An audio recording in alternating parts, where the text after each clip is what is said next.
Hey guys, welcome back to the channel. This is story about what if Naruto and Itachi transfer into Highschool DxD Part 1. Before I start, please do support for more amazing content and comments for Part 2. Do consider to subscribe my channel and share my video to your friends and check out the description as well. Let's start the video. How many years have I been dead? 100 million years? Or maybe I have only been here for a few moments without knowing. A spirit questioned. The spirit was a bright floating figure, in an empty dark void of nothingness that seemed endless. Itachi Uchiha.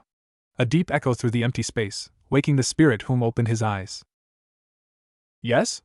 The spirit being of light that once was Itachi Uchiha replied as he looked around to try and find the source of the voice. He then turned around and was faced by Madara Uchiha? Madara? Itachi questioned, looking not only surprised, but confused. What would Madara Uchiha want with him? No, I only picked this form since I thought you would feel more comfortable talking to someone you knew. The being replied in such a fashion and manner that, judging by how Tobi acted when he pretended to be Madara, this being was clearly not Madara. I never knew Madara, Itachi pointed out. Huh? Really? The being questioned with a surprised look on his face. It doesn't matter anyway. Why are you here? Itachi asked. Oh, well, you see, a few 100 million years back when you died. Originally you were supposed to go to heaven. The being replied, bringing out a file. What happened? Itachi questioned, wondering if the gods changed their minds and sent him to hell, if this even was hell. Well, we sort of lost you on the way. The being nervously replied as he rubbed the back of his head while letting out a loud nervous laughter. You lost me? Itachi questioned in an annoyed tone and narrowed his gaze at the being, with the deadly Uchiha glare. Sorry, Wow could give Batman a run for his money with that kind of glare. The being uttered the last part, yet Itachi heard him and only raised his brow in confusion of who that Batman person was. Anyway, and later when we found out where you were, we sort of forgot. And now your soul is expired and you can't get into heaven. The being replied, letting out yet another nervous laugh. So I'm stuck here? Itachi questioned with a raised brow. Well, not exactly. There is one way for you to get into the afterlife. What is it? Itachi questioned.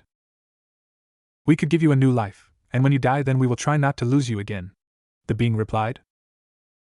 Itachi grunted in annoyance. Not that it was a problem, he would gladly take a chance at life again, although there was one problem. Fine, but I have a condition. Sure, name it, the being said as he brought out a piece of paper. What's that? Itachi asked, referring to the paper. Paperwork for your new life. Alright. What I want for my new life is no memory of my old one. I want a brand new start, Itachi said, as if he was going to live a new life. He would rather not be reminded of the crimes he committed in his old one. That way he could live his life to the fullest, or rather his new self could. Granted. Enjoy your trip, the being said as he stamped the piece of paper and a portal sucked in Itachi's spirit. The next moment Itachi opened his eyes, seeing he was in a dark space. Nothing seems different, except I'm curled into a ball, and it's wet. Why is it wet? Itachi wondered. I granted you a new life, remember. An echo was heard that slowly died down. Wait, that means I'm in my new mom's womb. And I still have my memories. Why? Itachi thought, wondering if the being screwed up his request. Your new life doesn't really start until you're born. Luckily I put your conscience in a woman who's just in labor. The voice echoed again.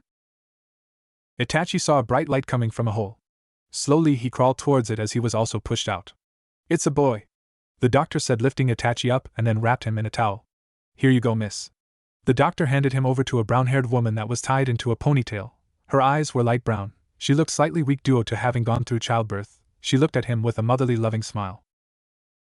He's beautiful, his new mother said, and hugged him in her arms. The warmth he felt from his new mother gave Itachi a feeling of peace.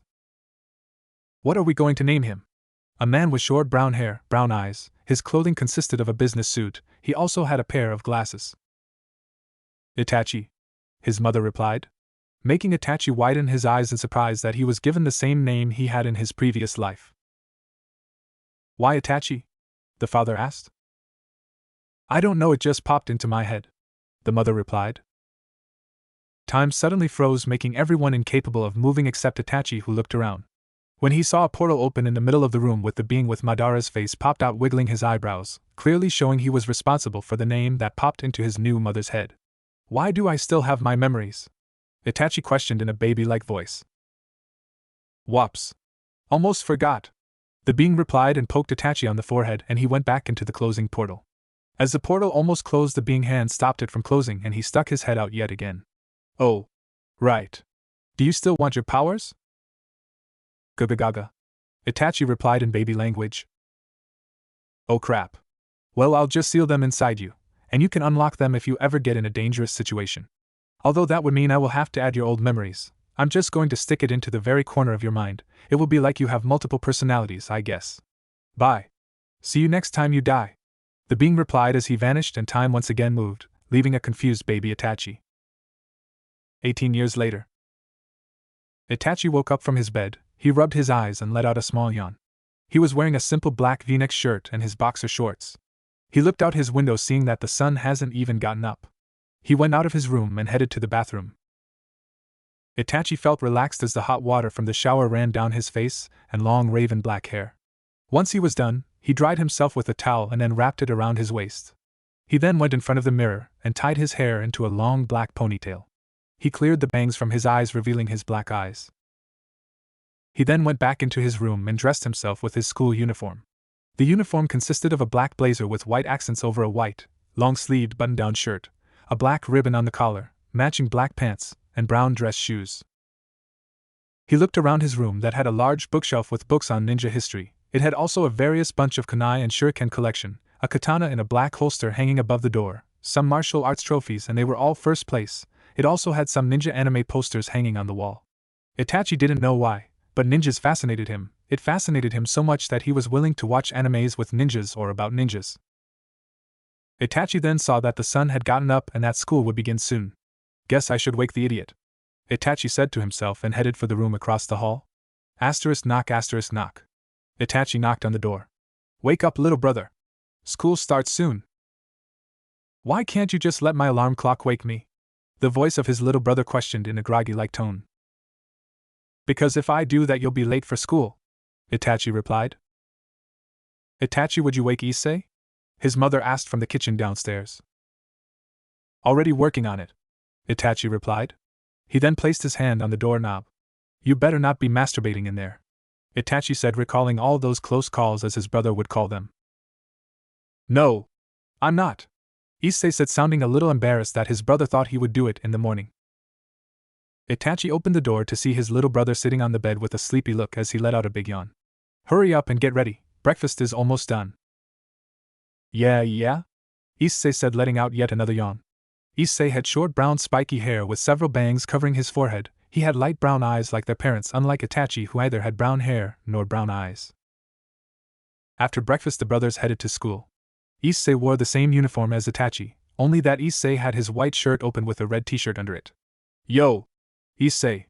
A boy at Issei's age shouted from the school gate. He was bald and was wearing the school uniform, and next to him was another boy at Issei's age that had dark hair, and was wearing a pair of glasses, and he was also dressed in the school uniform.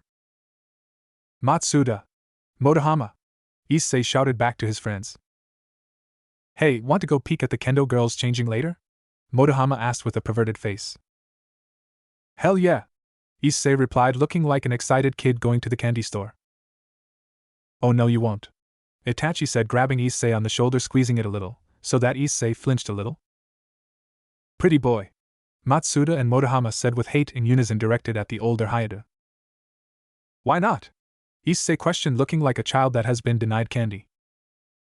Do you want to get beaten up again? Itachi asked, as Issei had a tendency to get caught and get beaten up by the girls for it.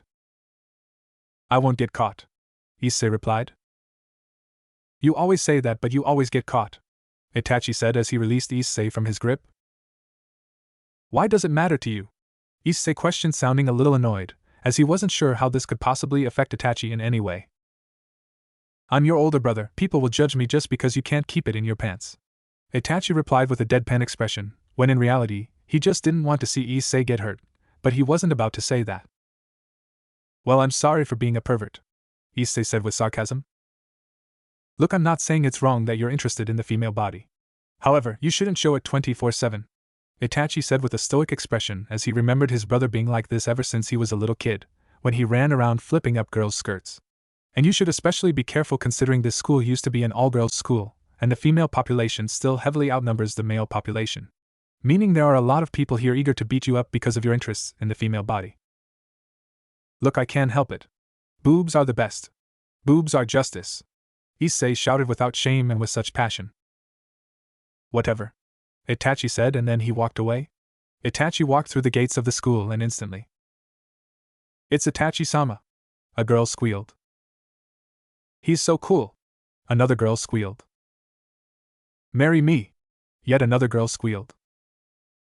There goes Prince Charming, a boy said with jealousy in his voice. Death to all pretty boys. Another boy said, earning the death glares of some of Itachi's fangirls, easily the biggest group in the entire academy. Itachi just kept walking, not paying any attention to the commotion around him. He had always been popular with girls as long as he could remember. Girls had confessed to him mostly on a daily basis, but he always turned them down. Not that he wasn't interested in the opposite sex, he just thinks that there are more important things in the world than having a relationship. This way of thought, however, leads to his parents' greatest fear of never getting grandchildren. And why they think that Issei will never give them grandchildren is explaining itself. Later, Itachi went to the spot on campus where his little brother would always hang out with the other two members of the perverted trio. When he arrived, he noticed they weren't there. Which means they are peeping on girls changing, again. Let's see, today the kendo club has practice. I'm guessing they're over there by now. Itachi thought. Hey Itachi-senpai. The only boy that was almost just as popular as himself, Kiba Yuto. He was wearing the normal school uniform, he had short blonde hair, his eyes are gray, and he has a mole under his left eye. He was also one of Itachi's only friends since they shared the pain of fangirls. In fact, they were best friends. Itachi didn't really have that many friends due to the fact that almost every boy was so jealous of him they wanted nothing to do with him. Most of the girls had a crush on him, and were too afraid to speak to him. Kiba-san, is there anything you need? Itachi asked. I was wondering if you wanted to hang out. Kiba replied with a smile. Sorry, I have to save my stupid little brother from getting beaten to death, Itachi said in a serious tone. Kiba let out a nervous laugh. He's peeping at the girls changing again, isn't he? Although Kiba has never spoken to Issei, he was very well aware of his reputation, and he also had knowledge of the younger Haidu from Itachi. Was there any doubt? Itachi questioned with a small humorous smile. Later, Itachi tapped Kiba's shoulder before heading towards the kendo club, hopefully in time to save his brother. Yeah, see ya. Kiba waved. The closer Itachi got to the kendo club, the more he could hear the trio whispering about the girls' sizes. Hey, come on guys, let me have a look. Come on, no fair. Issei's whisper was heard, and it was a little too loud, with some grunts added as Issei tried to pull his friends back. What was that? One of the girls' voice was heard from inside. Oh boy, Itachi said to himself. Dude! Run! Matsuda shouted. Let's bail! Motohama shouted. Itachi saw them run away at high speed, most likely pushed Issei down so they would get a head start. Itachi rushed behind the club and grabbed Issei by the collar, dragging him far away from the club before any of the kendo club members would notice. What was that for? Issei questioned. You were almost caught. And your friends bailed again, Itachi replied. Yeah, well, I would have gotten away without your help, Issei said, not usually comfortable with his brother, thinking he couldn't manage on his own sometimes. You sure about that? Itachi asked as he pointed his head in one direction where Issei's two friends were running away from a horde of angry girls with kendo swords in their hands. Come back here, you damn pervs! One of the girls shouted. Please don't hit us there. Please don't hit us there. Matsuda and Motohama shouted in unison, protecting their male parts as they ran. You were saying? Itachi asked. Thank you so much, Issei replied in a truly thankful tone. Itachi-senpai. A girl's voice was heard. Itachi and Issei turned around and were greeted by two girls from the kendo club. The one who called to him was a girl named Murayama. She had long brown hair tied into twin tails with red ribbons, her eyes were light brown, and unlike the other girl, her were big, and she was kawaii, and like her fellow kendo members, she and the other girl next to her was wearing a kendo outfit. While the other girl named Kates had short pink hair, her eyes were red. What is it, Murayama-san? Itachi questioned, although he already knew what they were going to say. The two girls then looked at Issei with a hateful look, causing the younger Haidu to flinch. Your failure of a brother wasn't with his two friends when they were pepping at us. And we know he was there, so we want to punish him now, Murayama replied as she slammed her kendo sword to the ground, scaring Issei so much that he went to hide himself behind his brother.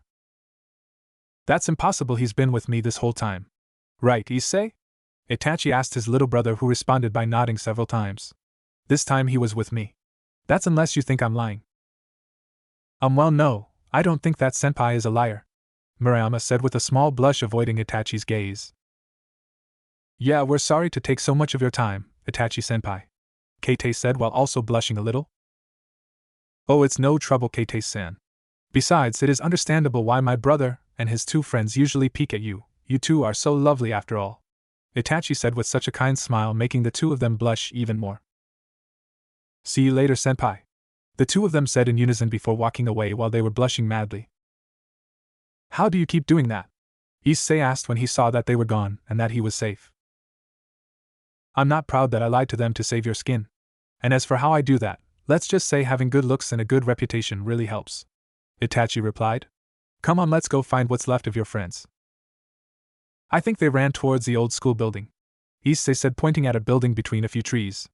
They walked around the building to find the two members of the perverted trio resting under a tree after a severe beating from the girls. There you guys are, Issei said with a slight amused grin. What the hell, man? You just left us to them like that, Matsuda said and grabbed Issei by the collar, shaking him violently. You guys ditched me, Issei shouted back, knowing if it wasn't for Itachi he would be the one to get beaten up. Couldn't you just have taken one for the team? Motohama shouted. I always take one for the team. It was your guys' turn now. And I didn't deserve to get beaten, because you assholes didn't let me get my turn, Issei shouted back at them, and both boys froze, knowing they couldn't argue with that one, although when they looked at Itachi it looked like they gained one more argument. Oh yeah, well, even if you did, you would probably just have your pretty boy of a brother there to bail you out. Matsuda pointed at Itachi, who just had a deadpan expression at listening to this conversation. Hey, here's a crazy idea. Maybe if guys stopped peeping you wouldn't get beaten up so much, Itachi said. Are you suggesting us to deny the pleasure of boobs? All three of them questioned in unison while glaring at the man whom suggested it. They were just arguing a few seconds ago and all of a sudden they turn on me, Itachi thought, then something caught his eye. Itachi looked up to the window to see a beautiful girl with long crimson red hair blowing through the wind. As her blue eyes looked back at him, he also saw that she was quite gifted in the breast department, although he didn't care about that. But her hair was like a red sundown, only one word could describe it. Beautiful, Itachi thought. Oh, looks like your brother caught the look of something good, Matsuda said. Wow, she's beautiful, Issei said. Her name is Motohama said, but Rias Gremory, Itachi finished. You know her and Ai-san? Issei questioned. She's in the 3rd grade like me, although she's in a different class. I don't really see that much of her though, Itachi replied, still looking at the window where she once stood. He then looked back to Issei. I'm leaving, Itachi said and walked away. Inside the old school building. Those two boys in the middle. One of them is Itachi Haidu, but who was the other one? Rias asked as she was playing chess. Well, that other boy, I think he's Itachi's little brother Issei Haidu, a second-year student from Class 2B. What makes you ask about them? Questioned a woman with long black hair tied into a ponytail that reached down to her legs. It was tied by an orange ribbon. She had purple eyes and a figure that rivaled Rias's. Her were slightly bigger than Rias, and like all school girls from Kuho, she wore the female uniform. Her name was Akino Himejima, and she and Rias are two of the most popular girls at school. I found them just very curious. Oh, checkmate, Rias replied as she finished the game. Era, Akino said, a little surprised as she leaned closer to the chessboard. Your trap was very easy to see through, Rias said as she began to undress and headed for the shower. I did my best to make it more difficult for you, Akino said as Rias went into the shower and turned on the water. Later that evening. Wait. Let me get this straight. You're saying that you got a girlfriend? Itachi questioned his little brother at the dinner table as they were eating dinner with their parents, whom were shocked. Yep. Her name is Yuma Amano. She asked me on a date. Me, Issei said with excitement. This is not like the girlfriend thing in Tokyo again, is it? Itachi questioned. She's real, Issei declared. She's super cute and has those amazing ipei. Itachi let out a sigh. Look, Issei, I'm not saying that you're ugly or anything. But a girl asking a guy like you out just like that is kind of strange. What do you mean by a guy like you? Issei questioned. A complete freaky, disgusting pervert, Itachi replied. Gah! I understand, okay, don't have to rub it in, Issei said while crying anime tears. Look, Issei, your brother is right. You should be careful around that girl, their mother said with a concerned look. That's right, son, there are a lot of mean girls out there, their father said. Look, Yuma-chan is not like that. In fact, if it will make Anai-san get off my back, I will introduce you to her tomorrow, Issei said. Sure. I'm guessing you're going to rub it into your friends that you have a girlfriend, Itachi said. Hehehe, Issei let out a little evil laugh. Figured, Itachi said as they all went back to eating. Time skip, next morning Ko Academy. No way. Please God, Matsuda said with a shocked expression. This can't be real, Motohama said with a similar expression. Well, I'll be damned. He wasn't lying, Itachi said with his normal expression. Guys, this is Yuma Amano. Yuma-chan, these two are my good friends Matsuda and Motohama, and my older brother Itachi. Issei introduced them to his new girlfriend. She had long raven black hair that reached to her back, her eyes were violet, and she was wearing a different school uniform which consisted of a dark red jacket with the letter P embroidered in gold, a white undershirt, a red bow, and a green skirt.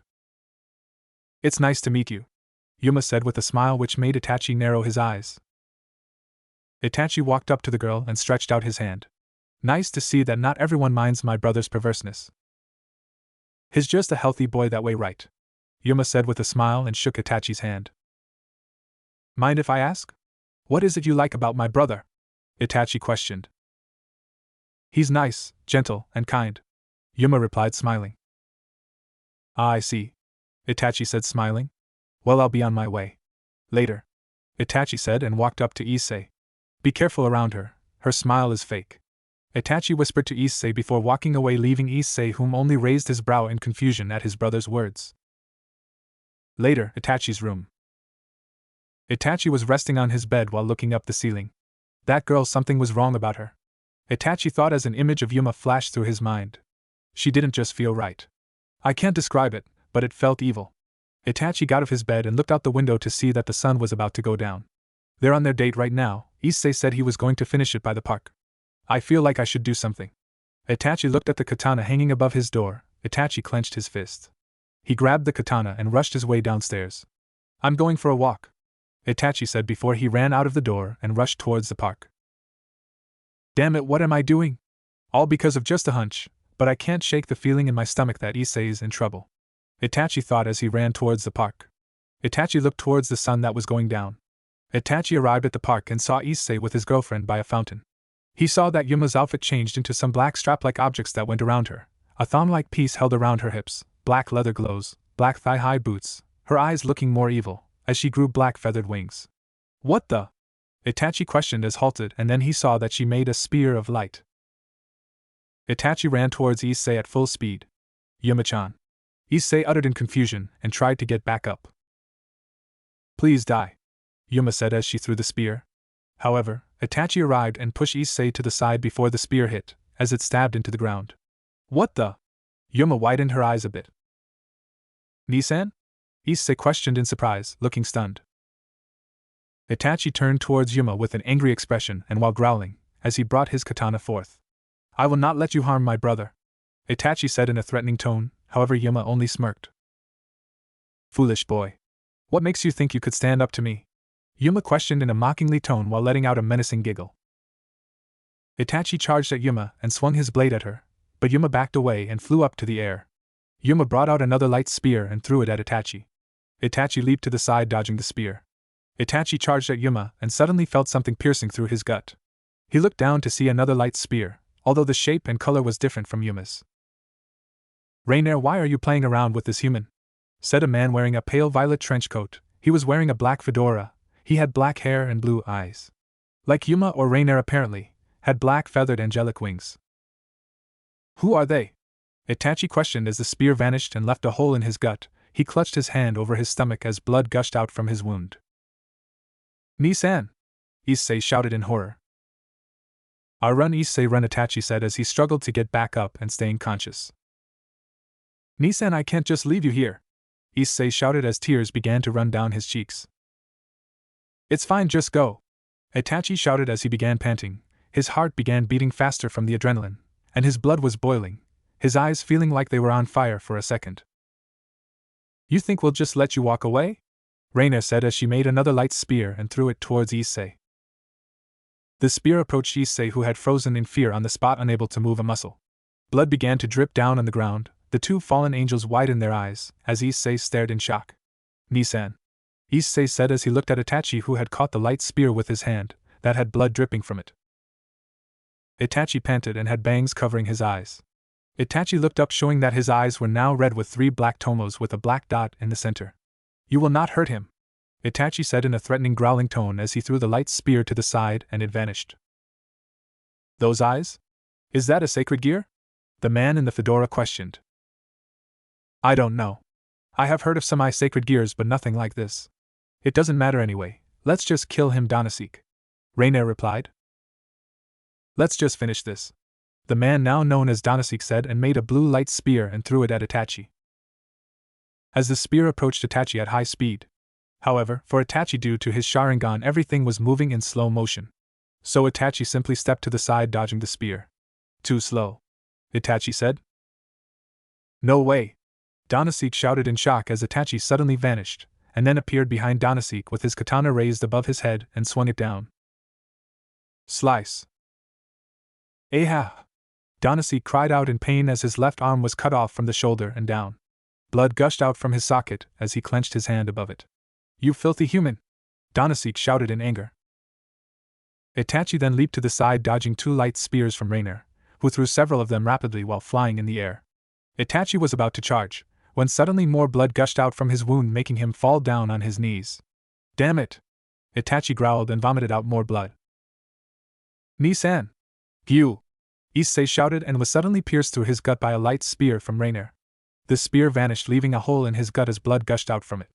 Issei then fell on his back, laying there bleeding out. "Issei!" Itachi shouted and desperately crawled towards his brother, as memories of a young Itachi and a young Issei came to his mind, as he crawled closer to his brother. He didn't care about himself at the moment. All Itachi cared about was his brother's safety. He even ignored the tremendous pain in his stomach. "You die!" Danasik shouted, making a light spear in his remaining hand. "Enough!" Reiner shouted, making Danasik stop. "He's going to bleed out anyway, let's just leave them here to die. Besides, we cannot afford to get caught by the enemy now, we must go. Or do you wish for him to die quickly?" "TCH. No, you're right, let's leave these pieces of trash here to die slowly," Danasik replied and flew off with Reiner. "I say, hang on, I'll save you," Itachi muttered, coughing up blood as he crawled towards his brother. "Sorry bro, but I'm dying," Issei said weakly. "I'll rather die before letting you die," Itachi said. Issei let out a weak laugh. "Then you better die quickly, because I'm not going to last much longer." "Don't say that," Itachi said as he grabbed Issei by the pocket from his jacket, and felt him clenching a piece of paper. Itachi reached into his brother's pocket and brought out a flyer that said, "Your wish will be granted." Please save my brother please," Itachi said as the flyer began to let out a red light, making a circle, and out of it came Rias. "I'm here. You are the one who summoned me, are you not?" Rias asked as she turned around to face the two brothers. Itachi grabbed her leg and looked up to her. "Please save my brother, I don't care what happens to me, just save him, ugh," Itachi begged as he fell unconscious, and the Gremry girl started at him with a surprised look, that quickly turned to a warm, kind, loving smile. "Wanting to save his brother even though it means that he will die. You're a kind soul, I'll take you both," Rias said with a smile as she bent down and stroked Itachi's cheek. Itachi saw Issei's bloody body lying there lifeless as his blood ran down on the ground and the light from his eyes slowly vanishing. No, Issei," Itachi said while desperately crawling towards the body of his little brother, while blood from his own wound spilled out as well. No, Itachi said as he saw a flow of crimson red hair and a blinding crimson light. "Wake up," a voice that sounded a lot like his own echoed. "Issei," Itachi shouted, waking up in his bed, sweating, shaking, and breathing heavily. When he recovered, he looked towards his own door and rushed out. "Issei." Itachi ran towards his brother's room. When he opened the door, he saw Issei sleeping with a snot bobble that grew in size every time he snored. He's okay? He's okay," Itachi uttered as he stepped back into the hallway, and leant up against the wall, while letting out a sigh of relief. Itachi went back into his room and sat on his bed leaning his back against the wall. That was a strange dream. But I can't help but feel like it was too real for a dream. Itachi thought, placing his hand over the spot where he was stabbed by that light spear. The pain was too real to be a dream. And that girl, Rias Gremory, was there as well. Maybe I should ask her a few questions? Itachi wondered what kind of connection that Rias had with all of this. Time skip. Itachi and Issei headed towards school like everything was normal, well, minus the fact that Itachi brought his katana with him. Itachi looked at his brother, who seemed confused and depressed. Does he remember what happened? Itachi wondered. Nisan, why do you carry that with you? Issei asked, referring to the katana strapped around his waist. I just have a feeling I will need it, Itachi replied. Aha. Issei responded with an expression that said he wanted to ask some questions, although he refrained himself from doing so. When they arrived at school, Issei went over to his two friends Matsuda and Motohama, and began asking them about Yuma. You guys seriously don't remember Yuma? Issei questioned, standing on a staircase talking with his two friends. No dude, we would have remembered if you had a girlfriend, Matsuda replied. You probably just had a dream, that's all, Motohama said. She's real. I have her phone number, Issei argued and brought out his phone, going through his contact information. Hey, hold on. Her contact information is not on my list. Look, you probably have just seen too much porn so that you've become delusional. So how about you come back home to my place and watch my new collection of DVD porn, Matsuda said with no shame. It's those three disgusting perverts, a girl that walked by whispering to her friend. They're so gross, just ignore them, the friend whispered back, but the boys heard everything and didn't seem to care. Matsuda coughed.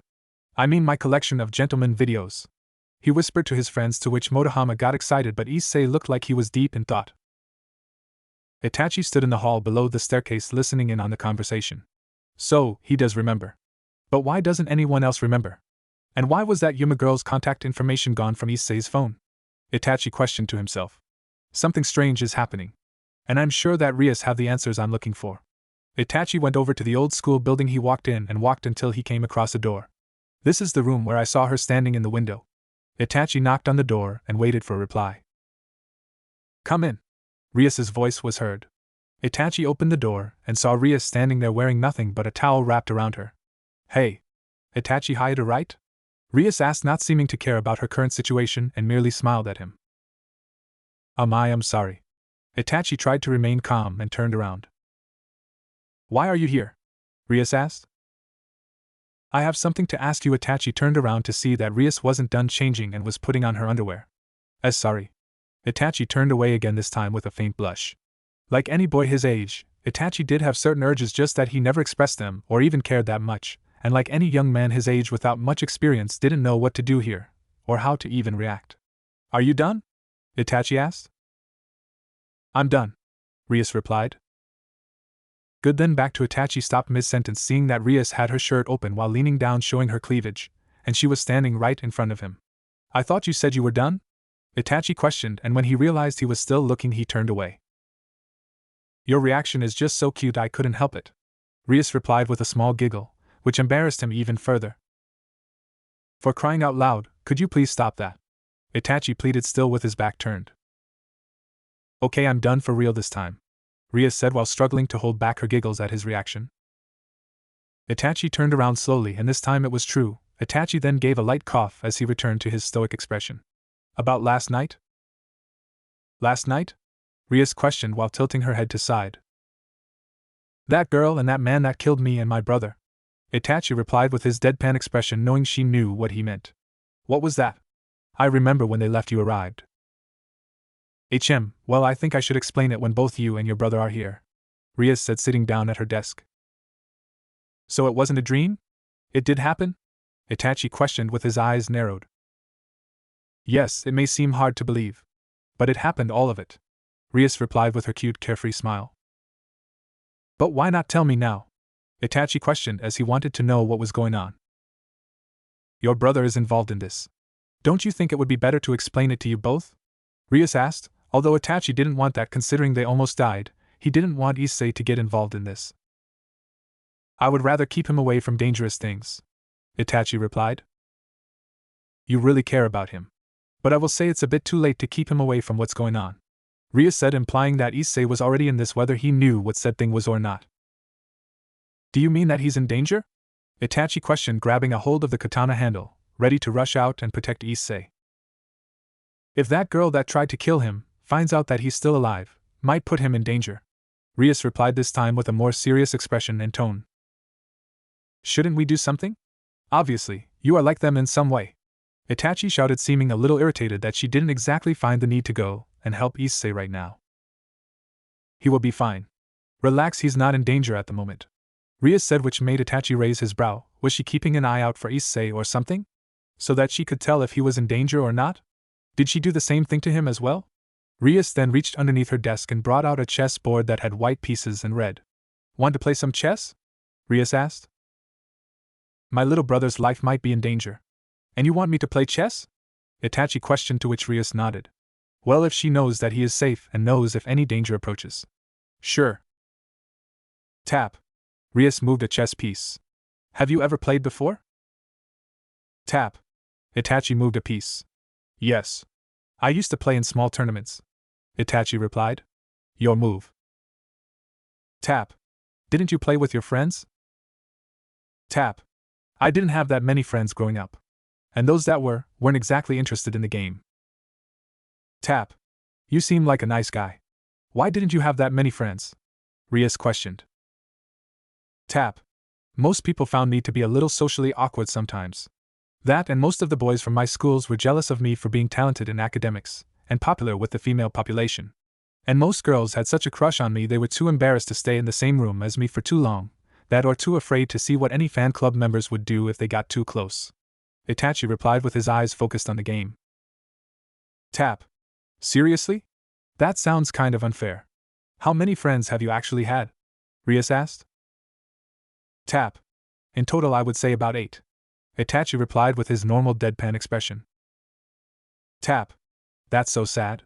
Rias said with a sympathetic look. Tap. Well, I had Issei. Besides, it never really bothered me. Itachi said. Tap. Well, you can now add a new number to that friend list of yours. Rias said. Tap. Pardon? Itachi questioned with a confused expression. Tap. I'm saying I will be your friend. Rias replied with a cute smile, making Itachi widen his eyes in surprise at this. You don't even know me that well. Why do you want to be friends? Itachi asked, still with a surprised expression. Well, you're a kind soul, interesting, I'm having fun playing chess with you, I like you. What more do I need? Rias asked while still giving Itachi her kind, cute smile that gave him a slight warm feeling inside. Heh. Alright then, friend, I only have one thing to say. Itachi said with a small chuckle. What? Rias questioned. Tap. Checkmate. What? Rias asked while looking confused and blinking her eyes rapidly, as she looked down on the board and widened her eyes at what she saw. My knight, rook and pawn have surrounded your king. Checkmate. Itachi replied with a deadpan stoic expression. Now back to the subject about my little brother. How do you know if he's in any danger or not? Itachi asked. Rias remained silent while looking at the chessboard. Hello? Rias? Itachi called out. Huh. Oh yeah. Well, let's just say I know when those people approach him, or you. Rias said. How? Itachi questioned. Well, let's say I have someone watching you both, and then warn me when you're in danger. Now how about you go and find your brother and bring him here tomorrow? And I will tell you everything. Rias suggested, although Itachi really wanted answers now. He saw there was no point in arguing. Sounds acceptable, I guess. Itachi said and headed towards the exit. Just so you know, you lasted longer than anyone I have faced in chess. Well, thanks, I guess. Next time I will try to give you a better challenge, Rias said with a smile and a friendly chuckle. I would like that, Itachi said before he left the room. Itachi walked in the streets and noticed it was in the middle of the night, yet he could see everything clearly. He could hear a couple talking from a far distance. What's happening to me? This doesn't make any sense. How can I see everything so clearly like it's day yet it's night? And how can I hear someone like they are right next to me from such a distance? Itachi thought, and then noticed the park where he and Issei died. He walked down to the park and walked over to the fountain, and there was Issei. What are you doing here? Itachi asked. Issei turned around to face his brother, and also looked surprised over seeing Itachi here. What are you doing here? I dreamt that we died? Issei questioned with a surprised expression. Yeah, I assume you remember as well, Itachi replied. What happened? Issei questioned. Let's just say it wasn't a dream apparently, Itachi replied when the air around them suddenly changed. So you are alive, you damn bastard, a familiar voice said. That voice. Itachi turned around and saw the one-armed Danasik, and he was out for blood. You're the man from last night. You know, I'm a little glad that you are alive. Now I can watch you die slowly, Danasik said, bringing out his wings while grinning like a madman. You know, when I cut something off of you, I should have aimed for your neck, Itachi mocked, reading his blade. Danasik then formed a light spear in his hand. They stared each other down, then Danasik gained an evil smirk. Itachi widened his eyes as he saw Danasik threw the light spear at Issei. Itachi rushed in front of Issei and grabbed the spear in midair. Phew! Itachi grunted in pain as smoke came from his palm. It felt like he was touching a pure fire. Son of a bitch! That burns! Itachi let go of the spear and looked at his hand, to see that it had suffered severe burn marks. It's made out of light. It's like poison to your kind, Danasik said, forming another spear. Time to die, you filthy devil! Danasik threw the spear at Itachi. Itachi then looked up with red eyes with 3 black tomos and a black dot in the center. Itachi then leaped to the side, dodging the spear. Looks like you activated that sacred gear of yours. Now it's time to get the party started. Focus on your mind. Focus on your surroundings. Find the weakness of your enemy. Itachi heard a voice similar to his own all around him. Who's there? Itachi questioned, looking around. Nissan? Issei questioned. Where are you? Show yourself, Itachi shouted, looking around.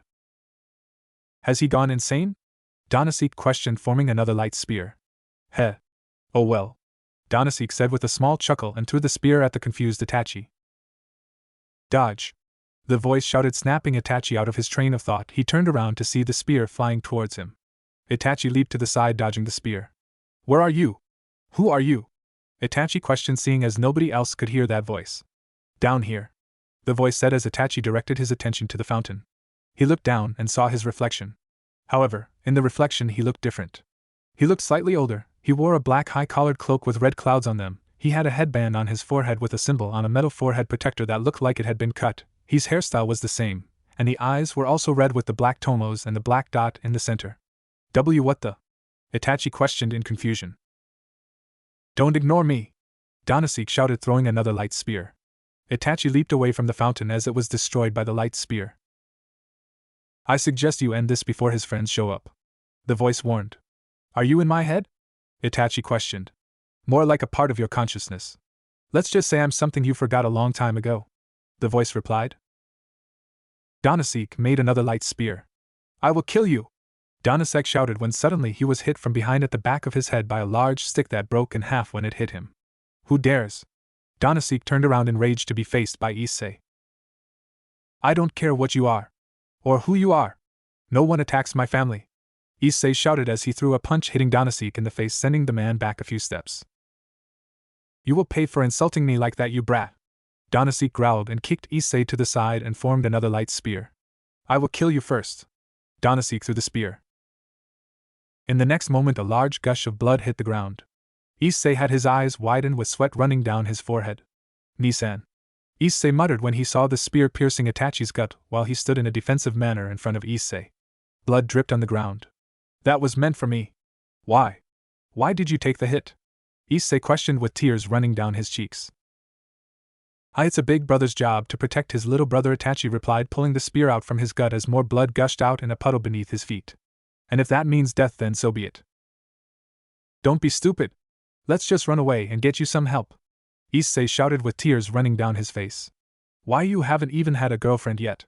A guy can't die without having done it once. Heh, as always with the foolish reasons. Itachi chuckled weakly as he struggled to remain standing. Damn, this burns much more than last time. Itachi held his hand over his gut. Ha! Ha! Ha! Ha! You will pay for taking my arm. This time you will die, Danasek said with an evil laugh, forming another spear. And after you're dead, your brother's next. No, you won't, Itachi said as he took a stance with his katana. If I die then so be it, but I will make sure to take you with me. Itachi charged at Danasik, who threw a light spear at him, but Itachi jumped to the side, dodging it as he kept running towards Danasik. Why? Won't you just die? Danasik shouted as he kept throwing a new light spear after another, but Itachi dodged them all. Itachi delivered a slice with his katana, but Danasik dodged by flying up in the air. Danasik looked down to see that Itachi was gone. Where did he go? Danasik questioned when he looked up, which made his eyes widen. This ends now, Itachi said with his blade raised above his head, while he was in front of Danasik. And then, ha-ya! Slice. Itachi landed on the ground with blood on his katana. Behind him fell a severed head and then a headless one-armed black-winged corpse. Itachi panted as his eyes turned back into their normal shade of black. He dropped his katana and fell on his knees, and then he fell on the ground. He laid there in a pool of his own blood. Ni-san! Ni-san! Issei said as he shook his brother's body but got no response. Come on, Nii-san. Don't joke around. Wake up! Issei cried. A red magic circle appeared and out from it emerged Rias, Akino, and a little short white-haired girl with her hair cut in a bob cut. Her eyes were golden, and she was wearing the standard female Ko Academy uniform. Looks like he killed the fallen angel, Rias said as she looked at the headless corpse, and blasted it into oblivion. I was careless. Who knew he'd come into contact with a fallen angel? Akino said as they went over to Itachi's corpse. Rias-senpai? Issei questioned. You have to save him. Please, Issei begged. He'll die at this rate, Kaneko informed. I won't let him die. After all, he's my Rias said and leaned down towards Itachi. Wait, so you will save him? Issei questioned, tears still running down his face. Of course, Rias replied with a smile. He will be fine in the morning. Just go home and rest. Rias then made a magic circle below her and Itachi as they vanished through it.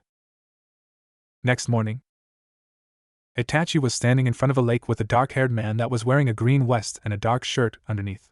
The man made a few hand signs and inhaled his breath. Fire style, fireball justu. The man spitted out a large ball of fire. See that, Itachi? That is one of our clan's most known jutsus. Now you try, my son. The man said to the young Itachi with short black hair. He was wearing a black shirt with a red-white fan on his back. He was wearing brown shorts. The young Itachi made the same hand signs and inhaled his breath. Fire style, fireball justu. Itachi spitted out a smaller fireball than his father, but then it increased in size, making it even larger than his father. Heh! That's my boy! Itachi's father praised. Itachi then woke up in his bed. Another one of those dreams. Itachi got up from bed and went over to his desk. He brought out a pen and a piece of paper. He drew the hand signs he saw in his dream, then two stick figures, one of them standing there normally with his hands gathered, the second one spitting out a large fireball. Then Itachi looked down and noticed something. Why am I naked? Itachi questioned when he looked over to his bed and noticed some lumps under the cover. Why do I have a bad feeling about this? Itachi thought. Itachi slowly approached the bed and removed the covers. He then widened his eyes in surprise while gaping. Are Rias? Itachi questioned, seeing a completely naked sleeping Rias in his bed. What's going on? What did I do last night? Itachi questioned when suddenly Rias's arms wrapped around his neck, pulling him down. MPGH. Itachi muttered as his face was pushed in between Rias's soft, big bouncy. Itachi for a moment felt relaxed at feeling this softness in his face, and feeling Rias's soft, smooth skin touching his. However, that ended quickly as he remembered the situation, and small trace of blush grew on his cheeks. Why me? Itachi thought. Good morning, Rias said, looking at Itachi with her usual smile, and a look that also said she thought he was adorable. Will you now tell me what's going on? Itachi asked, trying to ignore the current situation and keep his cool. Sure. My name is Rias Gremory, and I'm a devil, Rias replied. Devil?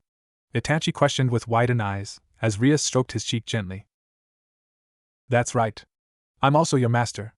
Nice to meet you, Hayato Itachi, Rias said with seductive eyes as she lifted his face up and held his chin. Issei. Itachi. It's time to wake up, Itachi's mother shouted, walking up the stairs. Oh no, Itachi thought, and in a desperate attempt broke free from Rias's hold and grabbed the covers and went to cover her. It's unusual for you to sleep in like this, you know, Itachi, his mother said as she opened the door, seeing Itachi, who was gaping in fear as his mother saw him being on top of a beautiful, large-breasted, red-headed foreign girl. Good morning. How are you today? Rias asked with her usual smile, and did not seem bothered by this situation in the slightest. Good morning. Please get ready soon, Miss Haida said while blushing a little, and slowly closing the door. Dear! She shouted as she rushed down the stairs to her husband. Honey, what's the matter? Was Issei masturbating to porn mags again? Mr. Hayadu asked his hysterical wife. No. It's not Issei, Miss Hayada said. Itachi was masturbating. That's unusual, Mr. Hayada said with shock in his voice. He was in bed with naked foreign girl. A beautiful red-headed foreign girl, she shouted back. Really? That's my boy. His father shouted with pride and let out a laughter, and then all that was heard was someone getting hit, and the laughter stopped. How am I going to explain this? Wait. Why were I in bed with Rias? Why can't I remember anything?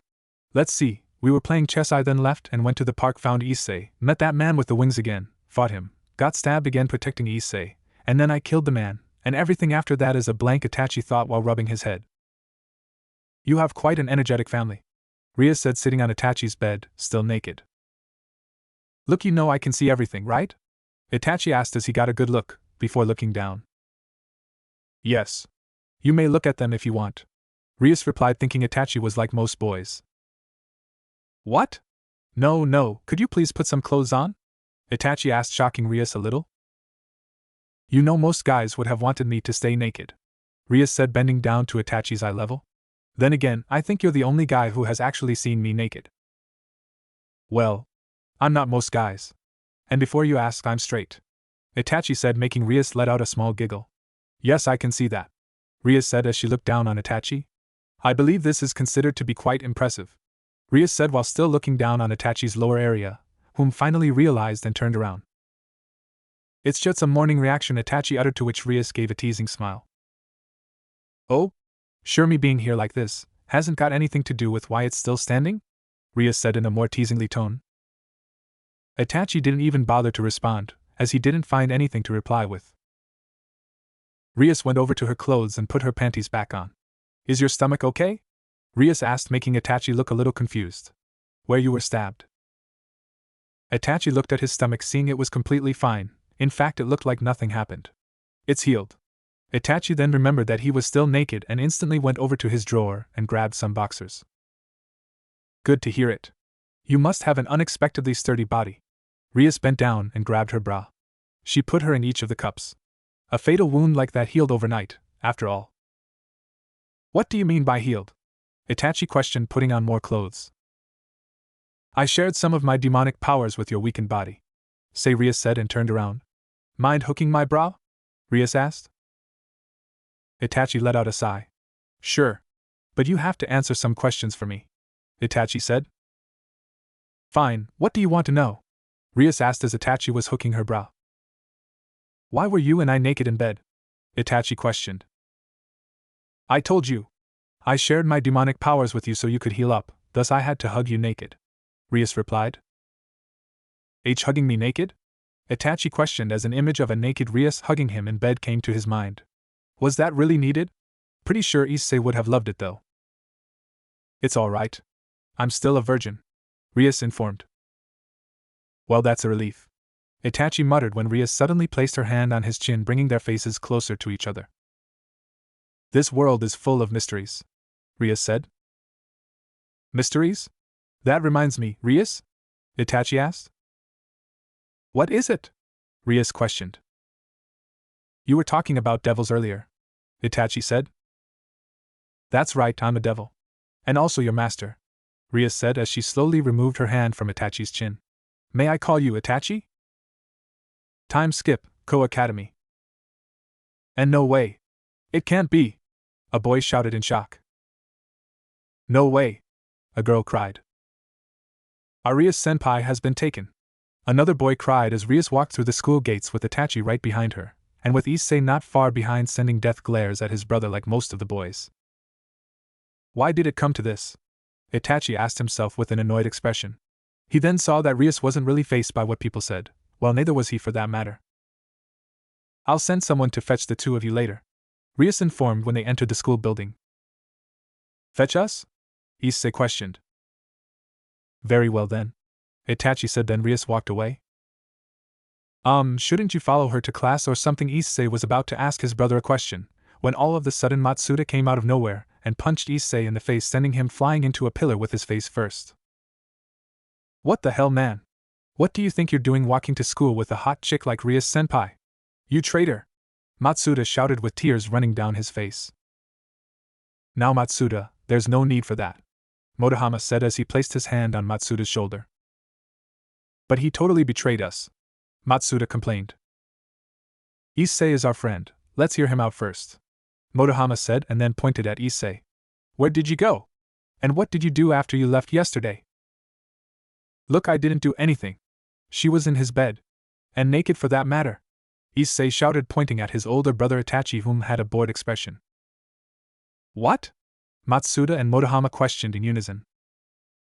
Well, that's true, Itachi said. After all, she did wake up in his bed and she was naked. You pretty boy bastard, Matsuda shouted in anger, clutching his fist. But I didn't have sex with her, if that's what you're wondering, Itachi said, making everyone gain a confused expression. What do you mean by that? Why was she naked in your bed if you didn't do the dirty deed? Matsuda asked. Well, I went over to her club room to play chess, and after that we went on a walk. She fell into a fountain, and I offered her to spend the night in my room until morning, Itachi replied, although most of it was a lie. But why was she naked? Motohama asked. Well, all of her clothes were wet, so I had to dry them. And she didn't bring any spare clothes, and all of my clothes were too big, so she said that she would prefer to sleep naked, Itachi replied with a straight face.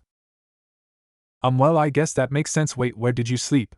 Matsuda asked, pointing his finger directly at Itachi. Since I'm not a perverted freak like you guys, I slept on the couch downstairs. Now, if you will excuse me, I have to get to my class, Itachi said and headed for the stairs to the second floor, when Issei grabbed his shoulder. What was it that really happened? Issei asked in a whisper tone.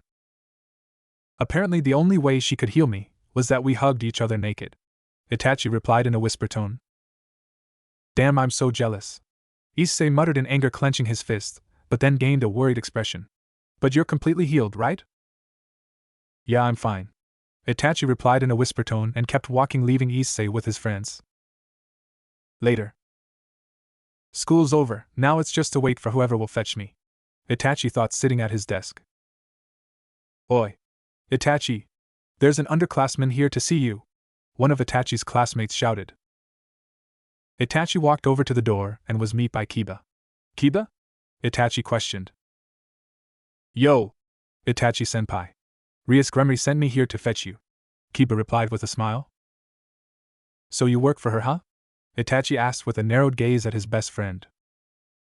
Kiba let out a nervous chuckle while scratching his cheek. Yeah, now let's go get your brother. They headed down to Issei's classroom, and when they entered, Kia! It's Kiba! And Itachi-senpai! A girl squealed. Hey, you all look very lovely, Kiba said with a smile. Good afternoon. Itachi bowed and walked over to Issei's desk. I'm sorry the room's not cleaner, another girl said. Issei, let's go, Itachi said. Wait. Kiba is the one fetching us, seriously?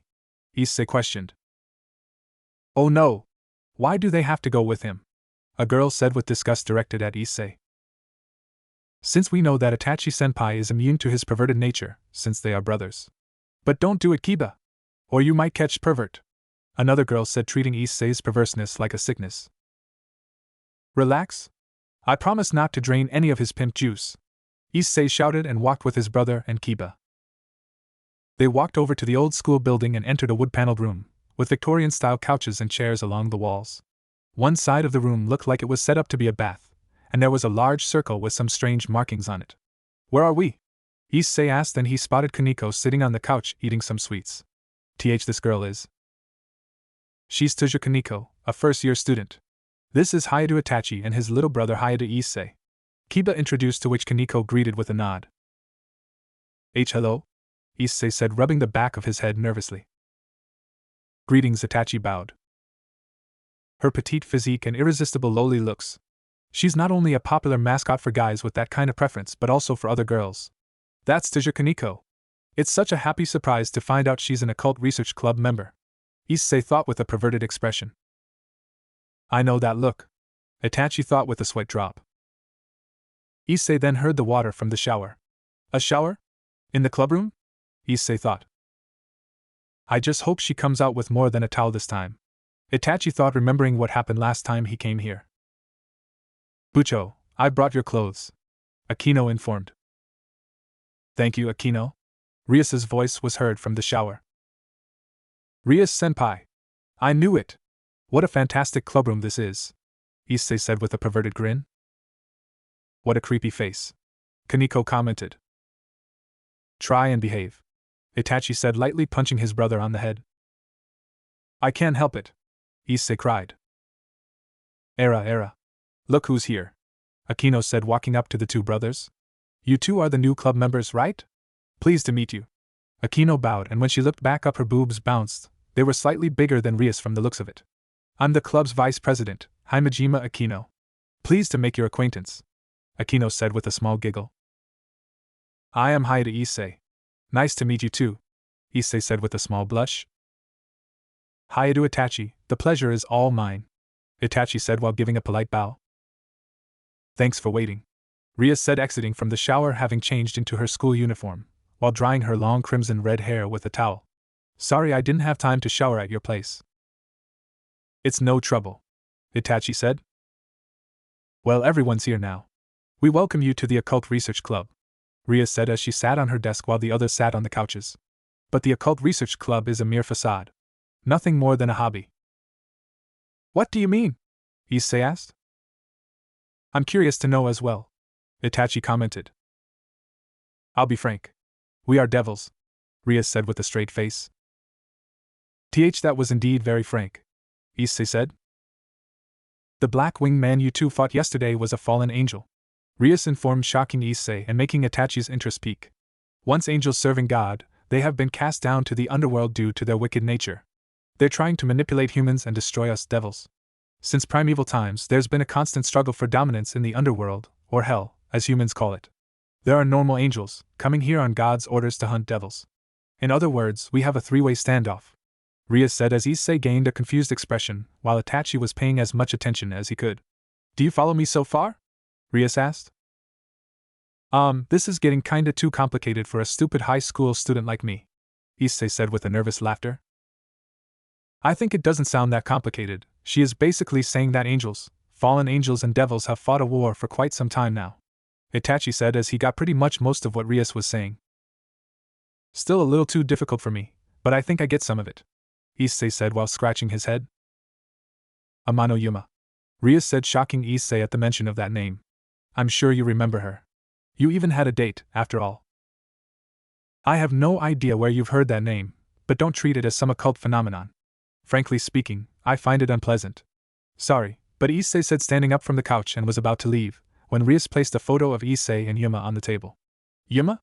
Issei widened his eyes at seeing the photo. She was there. No doubt about it, Rias said as Issei stared at the photo with wide eyes. That girl is Amano Yuma, isn't she?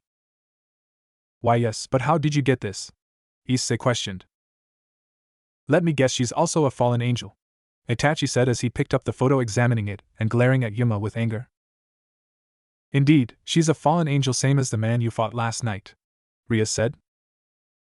But Matsuda and Motohama didn't remember anything about her, and her cell phone address also, Issei said.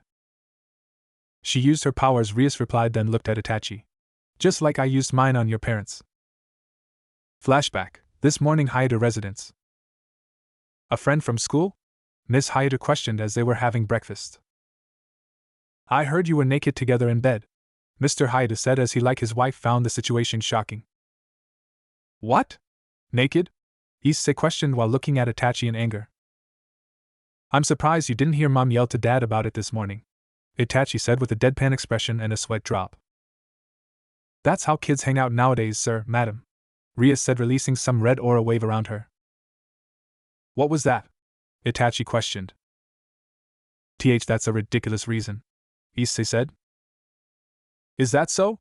Miss Haida said, looking a little hypnotized. I see. All right then. Mr. Hayata said, also looking a little hypnotized. They're buying it? Issei questioned with a shocked expression, while Itachi looked at Rias as her eyes glowed red for a moment. Flashback end.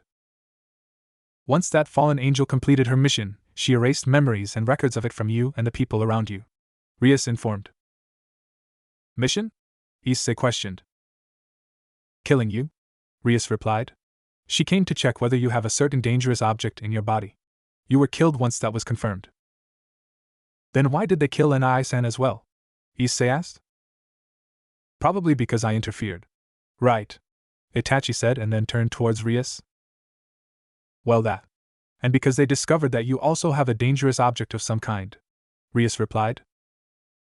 And what are these objects? Itachi asked. In your brother's case, it's something known as sacred gear, Rias replied. An unusual power that resides in certain humans. It is said most of the great men in history possessed it, Akino explained. Sometimes they have power formidable enough to threaten devils and fallen angels. Issei, raise your left hand. Like this? Issei said as he raised his left arm above his head. Close your eyes and imagine the strongest being that comes to mind, Rias said. This is all too sudden. Focus, Issei, Rias said. Okay. Focus, Issei mumbled. Yes, Issei, focus, Rias said when Itachi noticed what Issei had his eyes locked on. Due to Rias sitting on her desk, they were able to get a glimpse of her black panties. Itachi stepped in front of Issei, blocking the view. How about you focus on your power instead of focusing on something perverted? Fine, Issei shouted and closed his eyes. Focus! Focus! What about my so-called power? Itachi asked, turning around to face Rias. Well, apparently it was activated during the first time you encountered the fallen angels. What felt different in you back then? Rias asked. Well, everything began to look like it was moving in slow motion.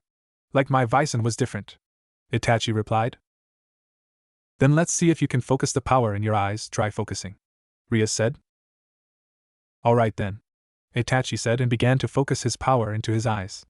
Itachi then closed his eyes, and when he opened them, they were red, with 3 black tomos and a black dot in the center. Oh my, Rias said and went up to Itachi, placing her hand on his chin, inspecting his eyes. What is it? Itachi asked as he thought that Rias's face was so close to his own. Your eyes, they're different, Rias replied. Different? Itachi questioned. Here. Rias handed him a mirror. Itachi widened his eyes. Is this a scared gear? They look so cool, Issei said in amazement. Era. They look quite beautiful, Akino said with a small giggle. Yeah, they look quite beautiful indeed, Rias agreed. As if it's a scared gear, I'm not sure, but most likely it is. What do you mean by that? Itachi asked. Well, I have heard of some I-type sacred gears, but nothing like this, Rias replied with a curious expression. Interesting, Rias said and then turned to Issei. Issei, keep focusing. I have tried, I can't, Issei cried.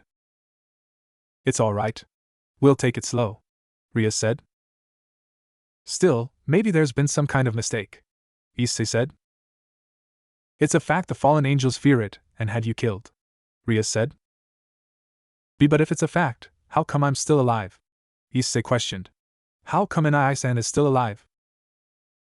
Because of this, Rias said, holding out a flyer. That is, Issei said. That's the flyer that was in your pocket, Itachi said. You summoned me from this fire moments before you and Issei died. Issei, you've been reborn into the household of Rias Gremory, daughter of Duke Gremory, an upper-class devil, Rias said as bat-like wings popped out from her back. As my servant devils, that is. Indeed, we're the same, Akino said as bat-like wings popped out from her back as well as Kiba's and Kaniko's. Issei stared in shock when bat wings popped out from his back. What the? Itachi questioned as bat-like wings popped out from his back. So welcome, Issei, Rias said. Itachi then went on his knees and bowed before Rias. What are you doing, Nai-san? Issei questioned. If it weren't for you, me and my brother would be dead. I thank you and I vow my life to you, Itachi said. and if needed I would put my life on the line for you. Rias placed her hand on the top of Itachi's head. There's no need to bow. You are a part of our family now, and we will look out for each other, Rias said and hugged his head into her. Why, you are most kind, Itachi said. Now on to information about what you will do as devils, Rias said and got back up, and Itachi stood up as well. Devils collect power by forming contracts with humans and receiving compensation for it. Nowadays, no one manually draws magic circles to summon devils, so we just hand the circles out to potential contractors. I see, Itachi said as he and Issei placed some flyers into their bags. We usually have familiars do it, but as a servant devil you too need to learn the basics. Work hard and you might get a servant for yourself someday, Rias informed. And my own servants? Isio questioned in excitement. It all depends on the effort you put in, Rias replied. If they're servants, they will obey me, right? Issei asked with a perverted expression. Yes, Rias replied with a smile. I have a bad feeling about this, Itachi said with a deadpan expression. I can do whatever I want with them, right? Issei asked. Of course, Rias replied, unfazed by Issei's obvious perverted intentions. I'll like even perverted things, Issei asked. If they're your servants, why not? Rias said with a smile. Then I will become the harem king, Issei shouted. And there it is. Did you have to tell him that? Itachi said, looking at Rias. If it makes him work hard, I don't see why not, Rias replied with her usual smile, making Itachi's sweat drop. Let's go, Mr. Harem King, we have a delivery to make, Itachi said, dragging Issei out of the room. After they were done with the delivery of the flyers, they headed back to the clubroom. Delivery finished, Issei declared. Issei, I have one more task for you today. Kaneko received 2 summoning requests, so I'll let the 2 of you handle one of them, Rias said. Thanks for doing this, Kaneko said with a bow. No problem, Itachi said. Yeah, no problem, Issei said. Akino formed a large red magic circle on the floor. This is a magic circle used for teleportation. Give me your left hand, Issei, Rias said. Oh, sure, Issei said, bringing his left hand forth as well as Itachi. Rias then used her magic to make a red symbol on the palm of their hand. This is a carved seal. It serves as proof that you two belong to the household gremmery. Do as I've told you when you're with the client. You think the 2 of you can handle it? Rias questioned. Why, yes, Issei replied. Shouldn't be too difficult, Itachi replied.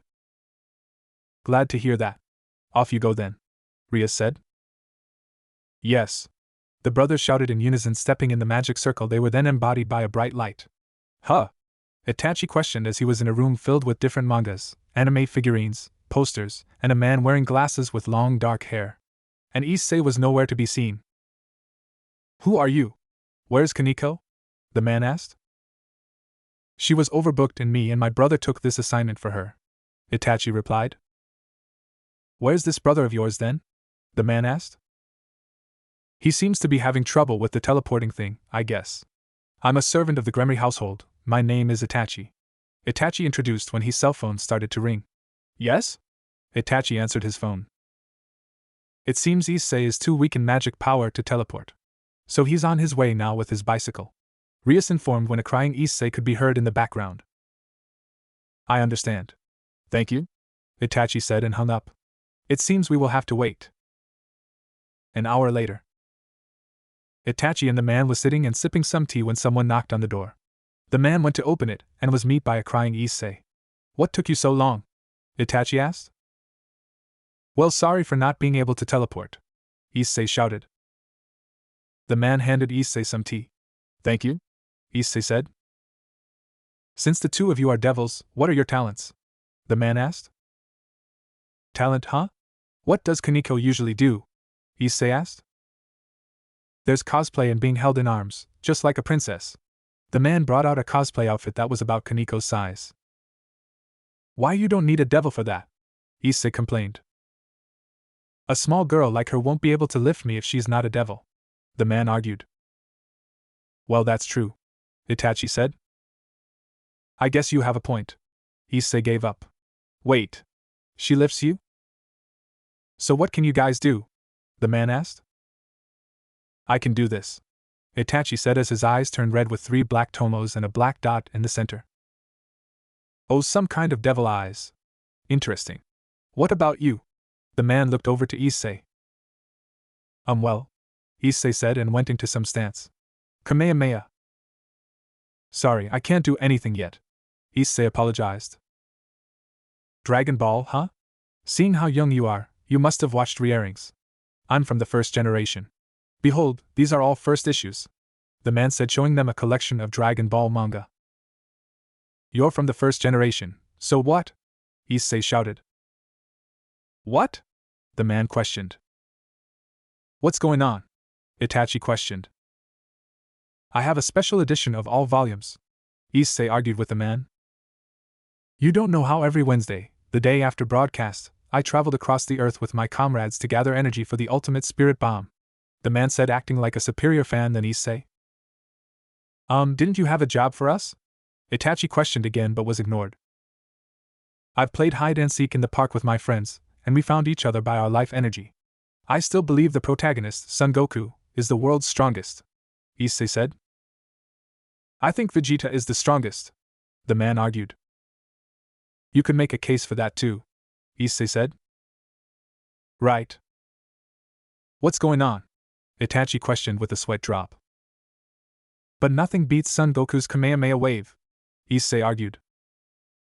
The man then brought out a pile of mangas. Let's talk, the man said with a serious expression. Shall we? Issei said with a serious expression. What about the contract? Itachi questioned.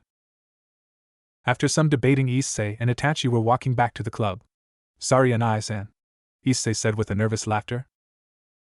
Just be glad I decided to walk back with you. Because of you we couldn't even form a simple contract, Itachi said with an annoyed expression when the air around them changed. This feeling, Issei said? It's just like with Danasik, Itachi finished when they spotted a woman with long navy blue hair, dark blue eyes. Her attire consisted of a violet trench coat-like top with a wide collar. The top was open so that you could get a full view of her and cleavage, a matching miniskirt, and long black-heeled shoes. How strange. I don't seem to have the wrong person. I, Warner, have been ordered to erase all traces. How utterly strange. No way? Why are you two alive? The woman known as Warner asked as black feathered wings popped out from her back. A fallen angel, Issei said. Damn, and I didn't bring my katana, Itachi said as his eyes turned red with 3 black tomos and a black dot in the center. If you're alive, does that mean the two of you killed Danasik? Warner asked, throwing a light spear which Issei and Itachi dodged. Warner then spotted the Gremry symbol on Itachi and Issei's palms. The Gremry household seal? Damn it! Issei cursed. I killed that fallen angel Danasik. If you're after revenge, then leave him out of it, Itachi as he stood in front of Issei. I'm afraid I can't do that. Since you're both a part of that household, I will kill you both, Warner said, making another light spear. No, I will not be protected again. Grant me power. Give me power! Issei shouted, tired of being helpless, and tired of Itachi having to risk his life. Never again. Issei let out a scream as his arm let out a green glow, and then some red gauntlet with a green crystal orb on it, as well as golden spikes sticking out from the side, formed on his arm. The power it let out sent shock waves towards Warner, blowing her clothes away. Sacred gear. I should notify her first, then kill you, Warner said and flew off. Sacred gear? Issei questioned. Later at the clubroom. Yes, that is your sacred gear. Once unleashed, you can activate and deactivate it as you please, Rias informed as the gauntlet vanished. Issei let out a sigh of relief. I was so worried it might just stay there. Well done, little brother, Itachi said and patted Issei on the back with a smile. Thanks. Next time I won't need your protection, Issei said with a grin. What if the Kendo Club attacks you again? Itachi asked with a smirk. Then I will count on your help, Issei said with a bow. This is quite a headache. The fallen angels now know you two are still alive, reborn as devils, Rias said. I'm sorry, Issei apologized. Your encounter with the fallen angel was a fluke, but you two need to understand this. Don't get cocky and try to take them on by yourself, Rias said. I understand, Issei said. Understood, Itachi said. We're off then, Issei said as he and Itachi walked out. Perhaps you were too harsh on them. They are still new to all this, Akino said. That's why I'm being harsh. They need to be on alert. Yes, I won't let fallen angels take away my adorable servants, Rias said with a serious expression. Time skip. Next morning. Itachi and Issei were walking to school. Bucho might still be angry at us, Issei said. She's only harsh on us, because she cares about us. She's not mad, so don't worry, Itachi assured. But still. Aha! A girlish scream was heard. The brothers directed their attention to the source and saw a pair of white panties of a girl that had fallen down face first, with her skirt now lifted upwards. Issei gained a perverted smile, while Itachi just looked at his brother with a deadpan expression. Ow! Why did I trip? The girl asked herself as she got up, now sitting on the ground, bringing her skirt back down. She was now facing the two Haida brothers. She was a blonde girl, with green eyes, and she was wearing a nun outfit. Who's that? Issei questioned. A blonde girl's sparkling whites. This is a super rare sight, Issei thought, staring at the blonde girl's white panties. In the meantime, Itachi looked at Issei with a deadpan expression. Itachi slapped Issei in the back of the head. Keep it in your pants. Itachi scolded and walked up to the blonde nun. Are you all right? Itachi reached his hand out to the girl like the gentleman he was. Yes. Thank you. The girl replied and accepted Itachi's hand as he helped her up. Once up, the wind blew away her hood, revealing her long blonde hair, and as her green emerald eyes shined in the sun. Itachi then let go of her hand and noticed Issei staring at her in awe. I think this is the first time he's looked at a cute girl, without a perverted expression. She's cute, Issei thought. Then her hood blew away and Issei ran after it. 1 SEC. I'll be darned, he might actually have changed, Itachi thought, and then walked up to his brother, who now had caught the hood. She's just my type. Version, blonde beauty, Issei thought with a perverted grin. Itachi saw his brother's facial expression, and sweat dropped. Never mind. Issei handed the hood back to the girl. Thank you so much, the girl thanked with a smile. Oh, no problem, Issei said, rubbing the back of his head. I've got to keep this conversation going. Let's see something to say, Issei thought. Well, the weather's really nice today, and Issei said, to which Itachi face-palmed himself. I sound like an old woman. I got lost and need help, the girl said with a little embarrassed blush and a smile. Are you on a trip? Issei asked, seeing her briefcase. Oh no. I was appointed to this town's church, the girl replied. I see, so you've been appointed to this church as a new nun, Itachi said. Yeah. I'm so glad I met such nice people like the two of you. It must have been divine guidance, the girl said with a pure innocent smile. Well, Issei said with a nervous chuckle, then he noticed the silver cross hanging around her neck. Issei then looked away, making Itachi gain a confused expression. That's strange, normally he would glare more into that area, Itachi thought, and decided to see what was wrong, and then he saw the cross, and gained a strange feeling of danger. Oh, that's why, Itachi thought, and looked away. What's the matter? The nun questioned. Well, nothing, Issei replied with a smile. Everything's fine, Itachi replied with his normal deadpan expression. As they walked, they heard a little boy crying. They looked over to the side to see that a boy had scraped his knee. The young nun immediately rushed to the boy's aid. Issei said. The young blonde nun petted the boy's head. Don't cry, it's just a scrape. You're a boy, after all. She placed her hands above the boy's knee, and let out a green light. Suddenly 2 rings appeared on her hands, both on one side each. As the green light grew a little stronger, the wound began to heal. His wound, Issei muttered, and suddenly felt a pain in his arm. A sacred gear? Itachi questioned, looking at it with great interest, but then felt a stabbing pain. The nun finished healing the boy, and then the stabbing pain the Haida brothers felt vanished. Look! Your wound's gone. It's all right now, the nun said, and then looked back to the brothers. Sorry, force of habit, she said, and playfully stuck out her tongue. As they kept walking towards the church, Itachi and Issei couldn't help but stare at her hands. If I'm not mistaken, that was a sacred gear, no doubt about it.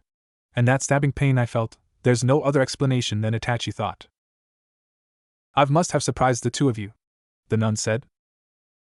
Well, you have a pretty amazing power, Issei said with a nervous laugh. It's a wonderful power granted by God.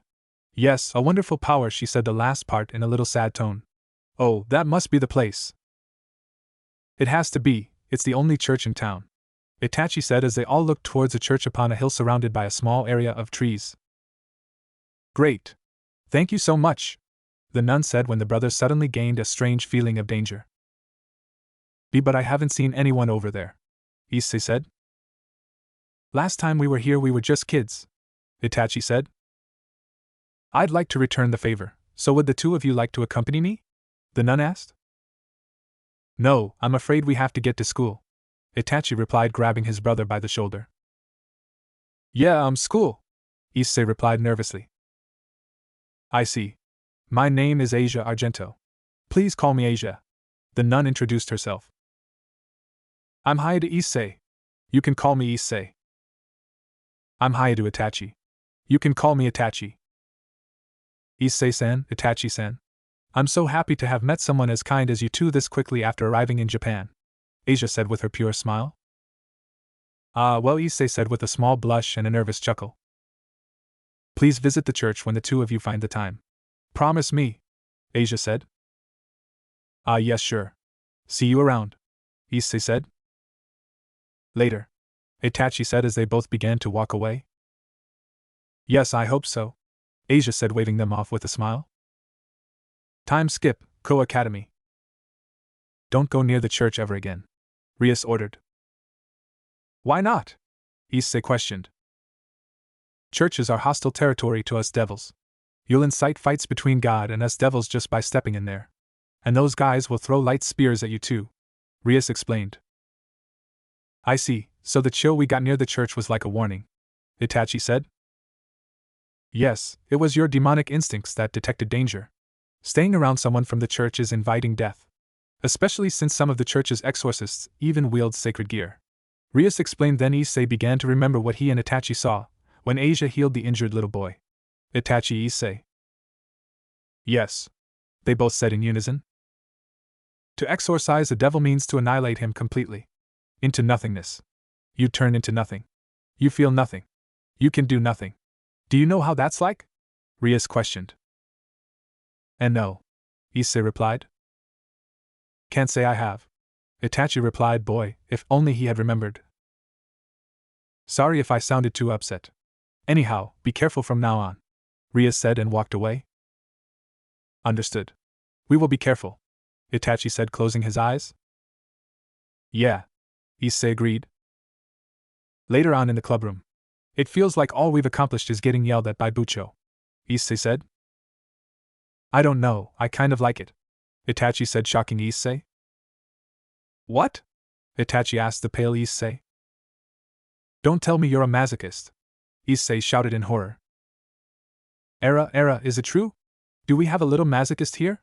Akino teased, appearing out of nowhere. No, it's not like that, Itachi said, a little embarrassed. Era, are you sure? Akino asked, stroking Itachi's cheek while letting out a little chuckle. Itachi gained a small blush. Yes, I'm sure. I just like it because it helps me improve as a devil. There is nothing else to it. Too bad then. Akino sighed. Anyway, Bucho is just looking out for the two of you. Rias then entered the room. Akino, I thought you already went back. The Archduke just sent us a message, Akino informed. The Archduke? Rias questioned. Apparently, a stray devil is on the loose in this town, Akino informed with a serious expression, making Rias gain a serious expression. Later on, they went into a certain area of the town in the woods through a magic circle. It used to be a servant to another devil, Kiba said. So like us then? Itachi asked. Sometimes, devils betray or kill their masters, so they can live doing whatever they please. That's what we call a stray devil, Kiba explained. We're headed to a deserted house. A stray devil is said to lure people into it to eat them, Akino informed. Eat them? Issei questioned in shock. Tonight's mission is to bring it down, Akino said. You shall see the utter monstrosity stemming from abuse of demonic power and being without a master, Kiba said as they entered the house. It did indeed look deserted. The furniture was there, but it was mostly ripped to shreds. Itachi. Issei. Rias said. Yes? Itachi questioned. Yes, Bucho? Issei questioned. I already know that Itachi is familiar with chess, but what about you, Issei? Rias asked. Chess? You mean the board game? Issei questioned. Is there anything else called chess? Itachi questioned, looking at his brother with a deadpan expression. I, the master, am the king. There's the queen, the knights, the rooks, the bishops, and the pawns. Devils form the aristocracy, assign the traits of these pieces to their subordinates. Rias explained. Traits of the pieces? Issei questioned. We call them evil pieces, Rias said. Why would you need to do that? Issei asked. Anyway, for tonight, observe closely how devils fight, Rias said. Why, yes, Issei said. So you basically want us to sit back and watch? Itachi asked. Yes, Rias replied with a cute smile. She's here, Kaneko informed. I smell something bad. At the same time, I also smell something delicious. Will it be sweet? Or will it be bitter? A creepy female voice said, as a topless girl with huge stepped out. She had long dark hair and gray eyes. She also had long red fingernails, and her lower half was covered by shadow. However, something didn't feel right about it. Apei, Issei cheered. Stray demon type, Visser. Nefarious beings that run away from their masters to fulfill their own desires. They more than deserve death for their sins. In the name of Duke Gremory, I'll kick your ass, Rias declared. What an insolent girl. I'll cover you in blood as red as your hair, Visser said, rubbing her own. A line as witty as I'd expect from small fry, Rias mocked. This is a stray devil? She seems to be just an exhibitionist, Issei said with a perverted grin. That suddenly vanished when he saw Visser's lower body.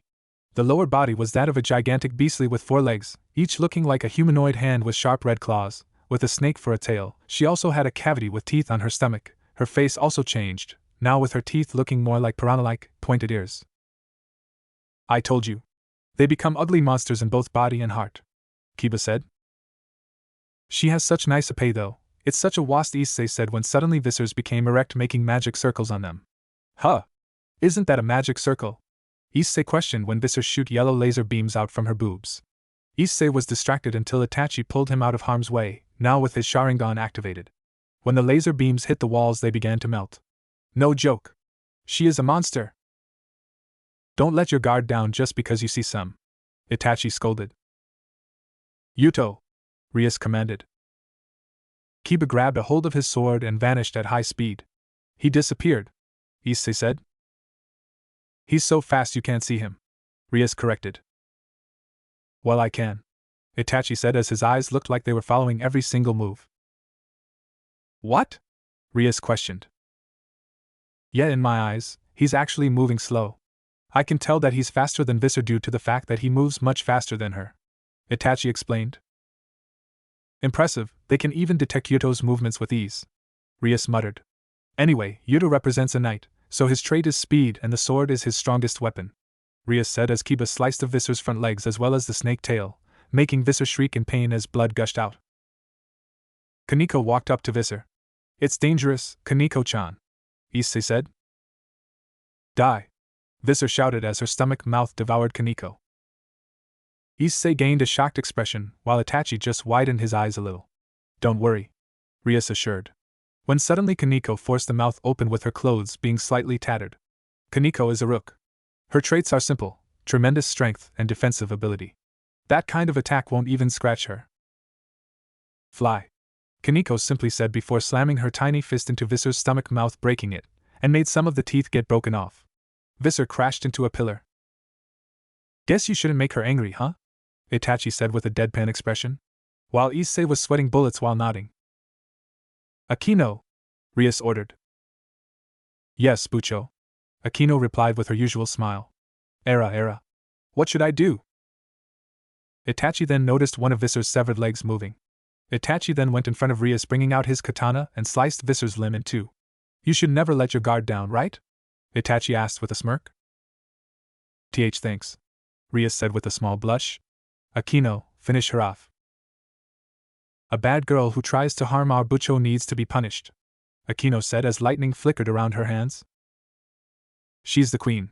The almighty vice commander combining the powers of all other pieces, Rias explained. Era. You still seem to have some energy left. Then how about this? Akino asked, sending a wave of lightning down on Visser, electrocuting her. She specializes in attacks using demonic powers. On top of that, Rias said. Era. You're still energetic, Akino said with a small blush, while licking herself around the mouth. A complete sadist, Rias said.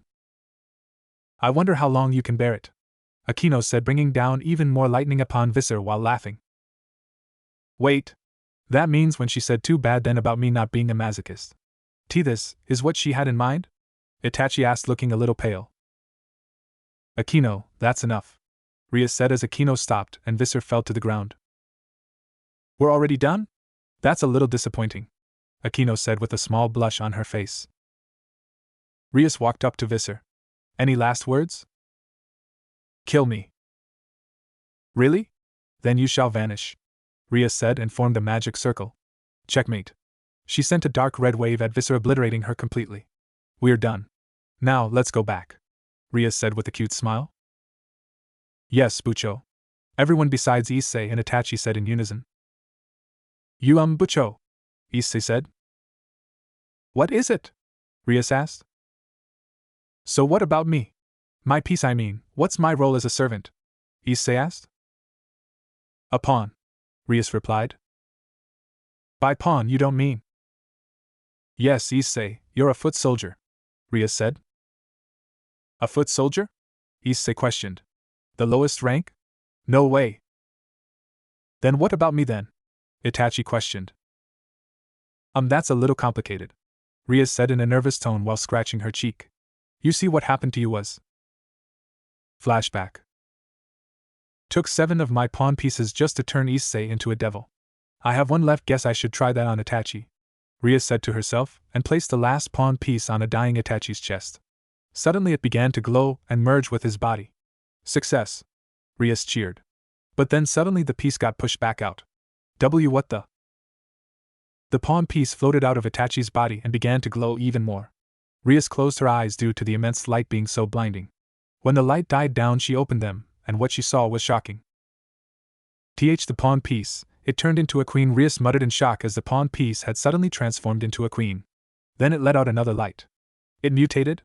Rias questioned in shock as it went inside Itachi's body again, merging with him.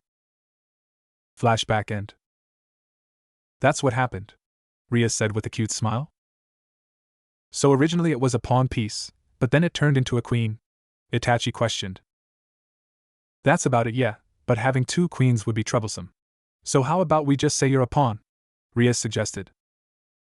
Sounds fine to me, Itachi replied, not really caring what piece he was. Time skip. Itachi and Issei were riding their bikes. Damn, to have servants, I need to be a high-class devil. Why couldn't I have been born a high-class devil like Bucho? Issei complained. Stop complaining, you'll get your little harem once you do a proper job and work your way up, Itachi said with a bored expression. But it's so much work. And top it off, I'm the weakest piece, a pawn, Issei cried. Look, we have gotten a request. If you and I actually get a contract this time, you will eventually get there, Itachi said. Easy for you to say, Mr. Good-looking. You don't even probably need to be a devil to get a harem, Issei shouted with tears of envy running down his cheeks. Why would I want a harem? Itachi questioned. It's every man's dream. That's why, Issei shouted with no shame whatsoever. Not mine, Itachi commented with a sweat drop. They then stopped in front of a house and Issei went to knock on the door. Hello? We're devils sent by Rias Gremory, Issei said as he rang the doorbell. Something doesn't feel right, Itachi said, narrowing his eyes in suspicion, and grabbed a hold of his katana. Why did you even bring that thing? Issei questioned. After almost dying twice, I'm not taking any chances, Itachi replied as he grabbed the door handle, only to discover the door was open. The door was left open. That's dangerous, Issei said and saw a light coming from the living room. Hello? We're servants of Gremory-sama. Is the client, Issei said and suddenly stopped. What's wrong? Itachi asked. I don't know. The moment I stepped in, I got a bad feeling. Issei replied, looking around. Is anyone home? If you got a bad feeling, why would you ask that? Itachi questioned. I don't know. This shit is starting to feel like a horror movie, Issei replied. Yeah, only this time I'm not holding your hand, Itachi mocked. That only happened one time, Issei shouted. Right, you fainted the other time so you wouldn't remember, Itachi said and stepped inside the house. I did what? Issei questioned when Itachi grabbed him by the collar and dragged him inside. Come on, Itachi said. Wait, we didn't take off our shoes, Issei said. I have a feeling we wouldn't need to, Itachi said as he smelled something rotten. They entered the living room and Itachi looked around and then he froze. What is it? Issei questioned. Blood. Itachi bent down and saw a pool of blood leading to a limbless core with all the limbs laying in a pile over him. Issei covered his mouth like he was about to throw up. What is this? Punishment of the wicked. I'm quoting the holy scripture here. A man with short white hair that sat on the couch said, leaning his head in the two brothers' direction. He had red eyes and was wearing a black open coat with a white shirt underneath and a golden cross hanging around his neck. Well, if it isn't two devils. My name is Fried Selzen, a young priest who's part of a certain exorcist organization, Fried said while doing some dance moves. A priest? Issei questioned while Itachi readied his katana. Well, I'm definitely not some worthless shit like a devil, Fried said with an evil grin. Is that your doing? Issei questioned, pointing at the corpse. You're no longer human once you start depending on devils. End of the road. The end. That's why I killed him. Getting rid of shitty devils and even more worthless shits bedeviled by them is my job, Fried said, bringing out a gun and a sword handle that released a glow of light. A light sword, Itachi said, standing now in front of Issei. Oh, trying to defend your friend, are we? Doesn't matter anyway. I'll stick this sword into your hearts and score a lovely headshot with my fabulous gun. Fried charged at them and Itachi leaped at Fried, clashing his katana with Fried's light sword. Fried then brought out his gun and aimed at Issei. Bang! Fried shoot a bullet, but Itachi kicked Issei in the leg, making him fall down, dodging the bullet. Those are not ordinary bullets, Itachi noted himself. Correct, Fried praised. An exorcist's golden bullet, Fried said and directed the gun at Itachi's head. Would you like one? Damn you! Issei cursed and brought out his sacred gear and punched Fried in the face while Itachi kicked him in the gut, sending him flying into the wall. Now that's demonic. And what excellent teamwork. Now this is more exciting to exorcise, Fried said with a dark chuckle. Issei charged at him while Fried stepped to the side and raised his blade. That idiot, Itachi said and rushed in. 3 o'clock, Fried said and delivered a slice. Itachi had pushed Issei out of harm's way and got cut in the back by Fried. Huh! That's new for a devil, Fried mocked and raised his sword. Kayuya! A girl's shriek was heard, making everyone in the room to see Asia standing there looking at the corpse in horror.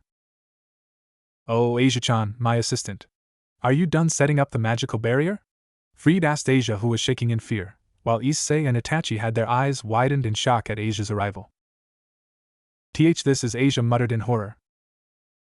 Oh, right, you're a beginner. This is our job. We kill off worthless people enchanted by devils, you see, Fried said with a devilish smirk. And no way, Asia said in disbelief and turned to Fried's direction and saw Issei and Itachi. Issei-san? Itachi-san? Asia? Issei questioned while Itachi just stared at her with a sad expression. What? You know them? Fried questioned. Why are the two of you? Asia questioned. Sorry. We're devils, Issei said, avoiding Asia's eyes. It's true, Itachi said in a sad tone. Devils? Issei-san and Itachi-san are? Asia questioned in shock. We weren't trying to fool you. That's why we thought it'd be best if we never met again, Issei said. No way, Asia said as tears formed in her eyes. Unfortunately, Asia-chan, devils and humans are incompatible. Not to mention we can't live without the protection of fallen angels, Fried said with a wicked grin. Fallen angels? Issei questioned. Well, let's get this done now, Fried said, bringing the sword towards the two brothers' necks. Are the two of you ready? Even if you aren't, here it comes, Fried said and raised his sword. When suddenly Asia went between Fried and the Haidu brothers. Asia? Issei said. Come on. Are you serious? Fried questioned with an annoyed expression. Father Fried, I beg you. Please forgive them. Let them go, please. Asia begged. Do you know what you're saying? Fried questioned. They may be devils, but Issei-san and Itachi-san are good people. And God won't forgive you for such a deed, Asia said. Don't give me that crap, Fried said and cut her robe, exposing her, making her cover them up with her hands. Asia! Issei shouted and charged at Fried, who dodged him and kicked him to the side. I'll deal with you later. You fucking bitch. Have you lost your mind? Fried asked as he stabbed his blade to the floor and grabbed her by the chin. Asia! Issei shouted. The fallen angel woman told me not to hurt you, but I think you need a little punishment, Fried said when suddenly Itachi punched him, sending him flying across the room. Take care of her, Itachi said and pushed Asia towards Issei. Asia, Issei said as he grabbed her. Seriously? You want to fight me? Fried said and picked up his blade. Fight you? No, I want to kill you, Itachi replied in a dark tone as his eyes turned red with 3 black tomos in them and a red dot in the center. Itachi then vanished at high speed and appeared behind Fried, who turned around instantly and was punched in the face. That hurt, Fried said and then spit out some blood. Interesting. I'm gonna set the record for making the finest human mincemeat ever, Fried said and leaped in the air with his sword raised above his head. Itachi got in stance when suddenly a red magic circle appeared where Kiba leaped out and clashed his sword with Fried's. Kiba? Issei questioned. Hey, thought you two might need some help, Kiba said. Not really, I was just about to kill the guy, Itachi said with a deadpan expression. Era, look at that, Akino said, stepping out from the magic circle. Exorcist, Kaneko said as she followed Akino out from the magic circle. You guys, Issei said in relief and went over to Itachi. Yahoo, I see all the devils are here, Fried said. Sorry, but they're with us, Kiba said. Oh, I like that. So what? The dark-haired one's the top and you're the bottom? Fried mocked with a sadistic grin. How vulgar. I can't believe you're a priest, Kiba said in disgust. Don't pretend like you're refined, damn devils. It's my purpose in life to hunt down maggots like you. Just shut up and let me kill you, Fried said. Even us devils don't jump on just anyone, Akino said, sending an intense glare of hate towards Fried. I like your intense stare. Could this be love? Or intent to kill? It's so exciting, no matter which side is doing the killing, Fried said, hugging himself. You should just disappear. Rias's voice was heard as a wave of destruction was sent at Fried. It seems you've been messing around with my adorable servants. Rias? Itachi questioned as he clenched his hand on his shoulder as the burning pain from the deep cut on his back began to feel like it was burning. Bucho? Issei questioned. Oh, are you the real deal? Yes, I've been messing around with them. Got a problem with that? Fried asked with a wicked smile. Rias ignored him and turned to Itachi and Issei. Are the two of you all right? Itachi? Issei? It's just a cut. I've been through worse, Itachi replied. I'm sorry. You just scolded me, but I did it again, Issei apologized. Rias placed her hand on their cheeks. You two are so beaten up. I'm sorry. I didn't know a stray exorcist was around. I never noticed it because there was a barrier set up until a little while ago. Fried went over to Asia and began to kick her. You damn bitch. It's your job to take care of the barrier. Asia, Issei shouted. It's my policy to show no mercy to anyone who hurts my servants. In particular, I can't stand when a vulgar fiend like you damages my property, Rias said and began to let out a red glow around her. Fried backed away a little. You look pretty damn powerful. I mean, this is pretty bad. Kaneko was holding a couch above her head when she began to sniff. Multiple fallen angels. Fried let out a laugh. I'm making a comeback. You'll all vanish in light. Bucho? Akino questioned. Retrieving Itachi and Issei is our priority for now. Akino, prepare a jump, Rias ordered. Yes, Akino said, forming a red magic circle. Kaneko, Yuto, I'll leave Itachi and Issei to you, Rias said. Roger, Kiba said. Sure, Kaneko said and threw the couch at Freed. Damn you devils, I won't let you go, hey. That hurts, Freed said as a couch fell upon him. Kiba was supporting Itachi while Kaneko had Issei above her shoulder. Issei then looked at Asia. Bucho, we should take her too. That's not possible. Only members of my household can use this magic circle to jump, Rias said. And no way. Asia. Let me go. I need to save Asia. Let me go. Asia. Issei struggled to get loose but failed. Issei-san, see you. We'll see each other again, Asia assured with a teardrop running down her cheek. Asia, Itachi whispered in a sad tone. Asia, Issei shouted as they teleported. Time skip. It's not really necessary. Itachi's voice was heard. Yes, it is. Rias's voice was heard. No, really, I'm fine, Itachi argued. You're not fine, Rias said. Please.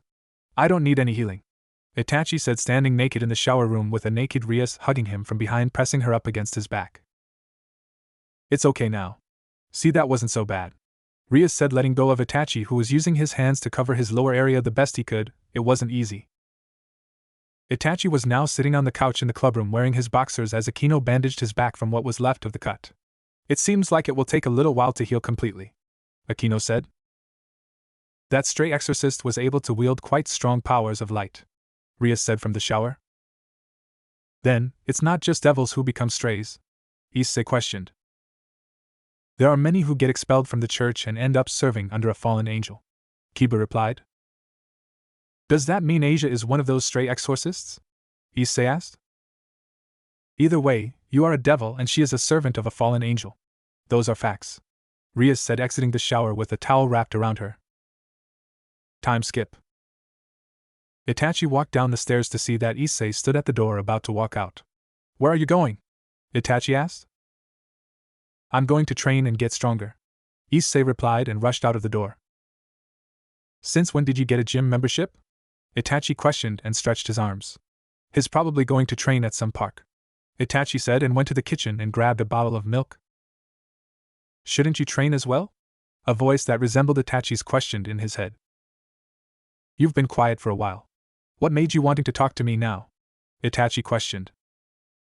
I may not have much to do in here, but this is your life and not mine. But if you trained, you would be able to take down guys like that stray exorcist with just one attack, the voice replied. And how should I train? I'm already in good shape. I have won several fighting events in my life, and besides, who is supposed to train me, you? Itachi asked. I could, but you already have the power, you just need to learn to control it. Besides, I have been trying to show you several times different techniques, the voice replied. What do you mean showed me? Itachi questioned. Those dreams you have been having are dreams of our old life, dreams of techniques we used to know, and have seen other who uses the same elements as us use. And I know for a fact that you've been drawing and noting them down, the voice replied. Wait, I can actually do those things? Itachi questioned. Yes. All you have to do is control your chakra or magic power or whatever it's called nowadays, the voice replied. How do I do it? Itachi asked. First focus your chakra, then when you find it, try and transport it around your body. Just focus and have a clear mind, the voice replied. Okay, Itachi said and closed his eyes and concentrating deep within. Suddenly a flare of blue aura appeared around him. This feels familiar. Try and channel chakra into your feet and walk on the wall, the voice said. Okay. Itachi opened his eyes and walked in front of the wall. He began to concentrate his chakra into his feet. Good, now keep focus and walk. Itachi took a deep breath and placed his right foot on the wall, and then the other one, and then he kept walking until he reached the ceiling. I did it. It actually worked, Itachi said in amazement. A red magic circle appeared where Rias exited. Itachi, I came here to check on how your brother's doing. Rias stopped as she stared at Itachi. What are you doing up there? Rias questioned in surprise. Rias? What are you doing here? Itachi said when he suddenly fell down to the ground. Oh. Okay, that hurt. Now what are you doing here? I came on to check how Issei was doing after what happened to that nun. But anyway, what were you doing? Rias questioned. Well, I was training, Itachi replied. Training? What kind of training? Rias asked. I was training on concentrating my energy. I've been having some dreams about different techniques for a while now, so I wanted to test one of them out, Itachi replied. Dreams? Rias questioned. Yeah, I've been taking some notes of them as well, Itachi replied. Mind showing them to me? Rias asked. Sure, they're in my room. Follow me. Itachi and Rias headed to Itachi's room, where Itachi brought out a drawing of the fireball technique with notes on them. Like this one. Rias took the drawing and looked at it. Interesting, and they work? Apparently they do, Itachi replied. Want to test this one out? Rias asked. Sure, but where exactly are we going to test it? Itachi questioned, not wanting to burn his house down. There is a lake in this town, why not go there? Rias replied with a smile. How many others do you have? A few more, although I think mastering them will be too much for me now, Itachi replied. Rias then formed a magic circle below them. Wait, we're going now? Yep, Rias replied with her cute smile as they teleported. They arrived at the lake just outside of town. It looked similar to the one in his dream. Well, go on, try it. Okay then. Let's see, first concentrate all of my energy, then the hand signs. Let's see, it went like this, I think. And then inhale. Itachi made the hand signs and began to inhale. Fire style, fireball jutsu. Itachi spitted out a small ball of fire. Guess that you still need to practice, Rias said when suddenly the fireball grew larger in size. Rias looked in awe at the blazing ball of flames burning across the lake. Amazing. When the flames died out, Itachi looked surprised. I did it, I spitted out a large ball of fire, Itachi muttered when he suddenly felt Rias hugging him from behind. You did well, keep growing stronger, Rias said. I will become strong enough to protect everyone, Mom, Dad, Issei, my fellow club members, and you, Rias, Itachi said, making Rias widen her eyes a bit while gaining a small blush. How about we head to the clubroom? Sure, Rias said and activated a magic circle, teleporting them to the clubroom, where Kaneko was sitting on the couch eating some snacks. And Kiba was sitting on the couch across from her drinking tea. Bucho. Kaneko welcomed Rias. What were the two of you doing? Kiba asked. I've been watching Itachi training. He's already mastered 2 new techniques, Rias replied. 2 new techniques? What kind of techniques? Kiba asked. Well, Itachi said when suddenly Issei came through the door breathing heavily. Issei? How did your training go? Asia. I met Asia while I was training. I took her out, and then Yuma appeared, Issei replied. What? Itachi questioned. She took Asia over to that church. Bucho, we have to save her, Issei said then. Slap. Rias slapped Issei. How often must I tell you? It's not possible. Forget about her. You are a member of the Gremory household. Then please kick me out of your household. I'll go alone to, Issei said with a determined expression. You're asking the impossible, Rias said. I'm just a pawn on the chessboard, right? Losing a single pawn shouldn't, Issei said. Enough, Rias shouted. Issei, do you really think the pawn is the weakest piece?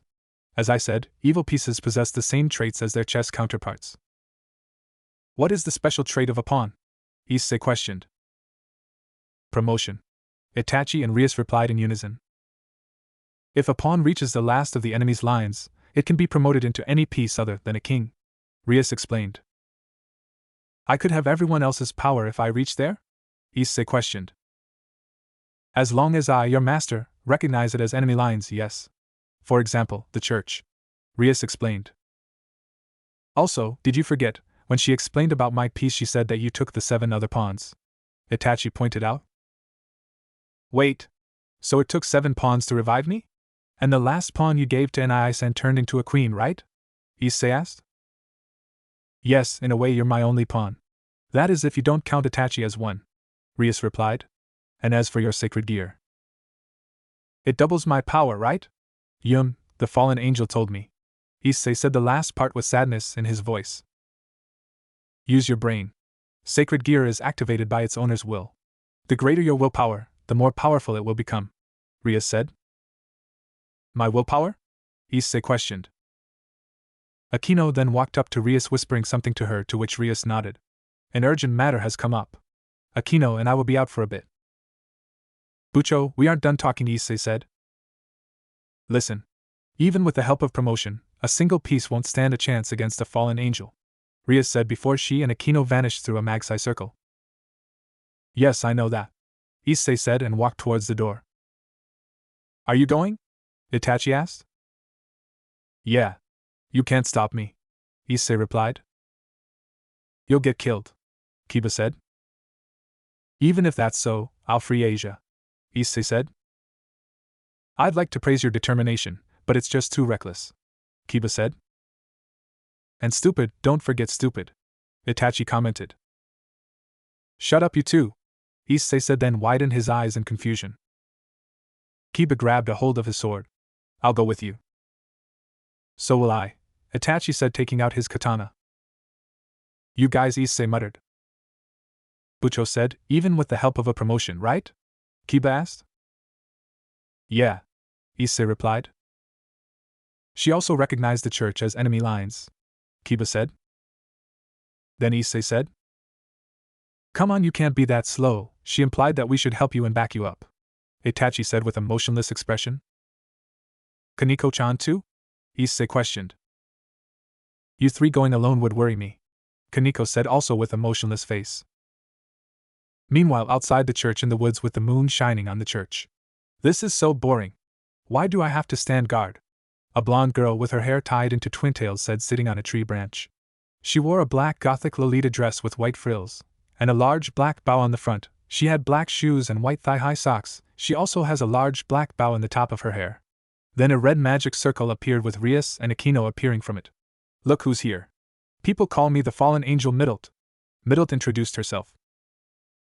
Era, how courteous of you, Akino said. My servant sensed you. You must be scared about us being on the move, Rias mocked. Not at all. It's just that we don't want devils interrupting our important ritual, Middlet said with a confident smile. Era, I'm so sorry. Our cheerful kids just went there, Akino said with her usual smile. Wait, really? Are you serious? Middlet questioned. Yes. Boldly through the front gate, Akino replied. Damn it. I figured you'd be sneaking in from the back. Well, how many lackeys you bring doesn't really matter anyway. It won't be a problem. After all, you two are the only ones who actually stand a chance of interrupting us. Thanks for coming all the way out here, Middlet said with confidence. It doesn't matter. I'm not going to join them, Rias said with a smile. Oh, you're abandoning them? Middlet questioned. Meanwhile, with Itachi, Issei, Kiba, and Kaneko. What a strong murderous intent, Issei said. There must be a lot of priests gathered, Kiba said. Seriously? I'm so relieved you came with me, Issei said in relief. We're a team, after all. And personally, I'm not overly fond of fallen angels and priests. I despise them, Kiba said with hate. Kiba? Issei questioned as Kaneko and Itachi walked up to the gate. Huh? Nissan? Kaneko-chan? There's no point in hiding if they already know we're here, Itachi said and looked over to Kaneko. Kaneko, if you would, Itachi said as Kaneko kicked in the door. They looked around to see several destroyed statues and a destroyed cross. This is terrible, Issei commented as they heard the sound of clapping. Hey! We meet again. I'm getting sentimental, Fried said as he walked to the center of the room. Fried, Issei said with hatred. I never thought I'd meet the same devil twice. You know, I'm super strong, so once I meet one of your kind he gets this treatment, Fried said as he placed his hand on his neck and referred to beheading someone.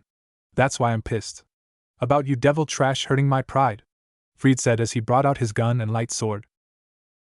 Where's Asia? Issei asked. Oh, the junk sister who fell for a devil? She's at the underground ritual site you can reach through that altar, Fried replied. Underground, huh? Kiba said. Well, if you can get past me, that is, Fried said. Kiba readied his sword and Itachi readied his katana. Sacred gear, Issei shouted as his red gauntlet appeared. Get crushed, Kaneko said as she threw a church bench at Fried, who cut it in half with his light sword. You're one insolent midget, Fried said.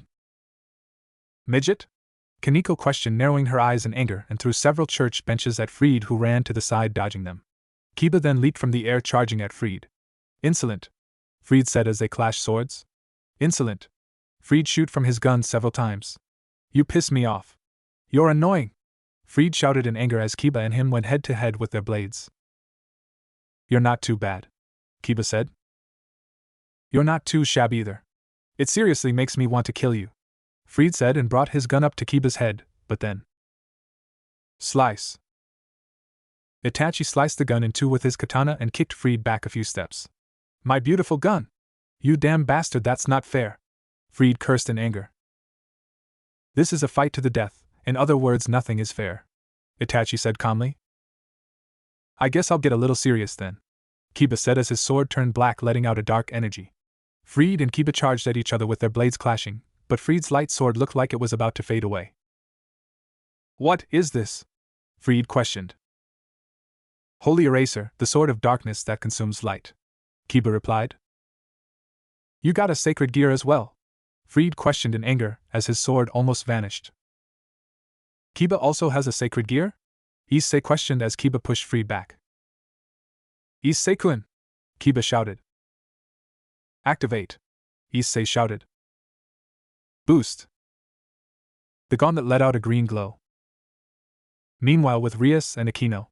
Well, anyway, you know, if I defeat you, their master, the servants will be nothing.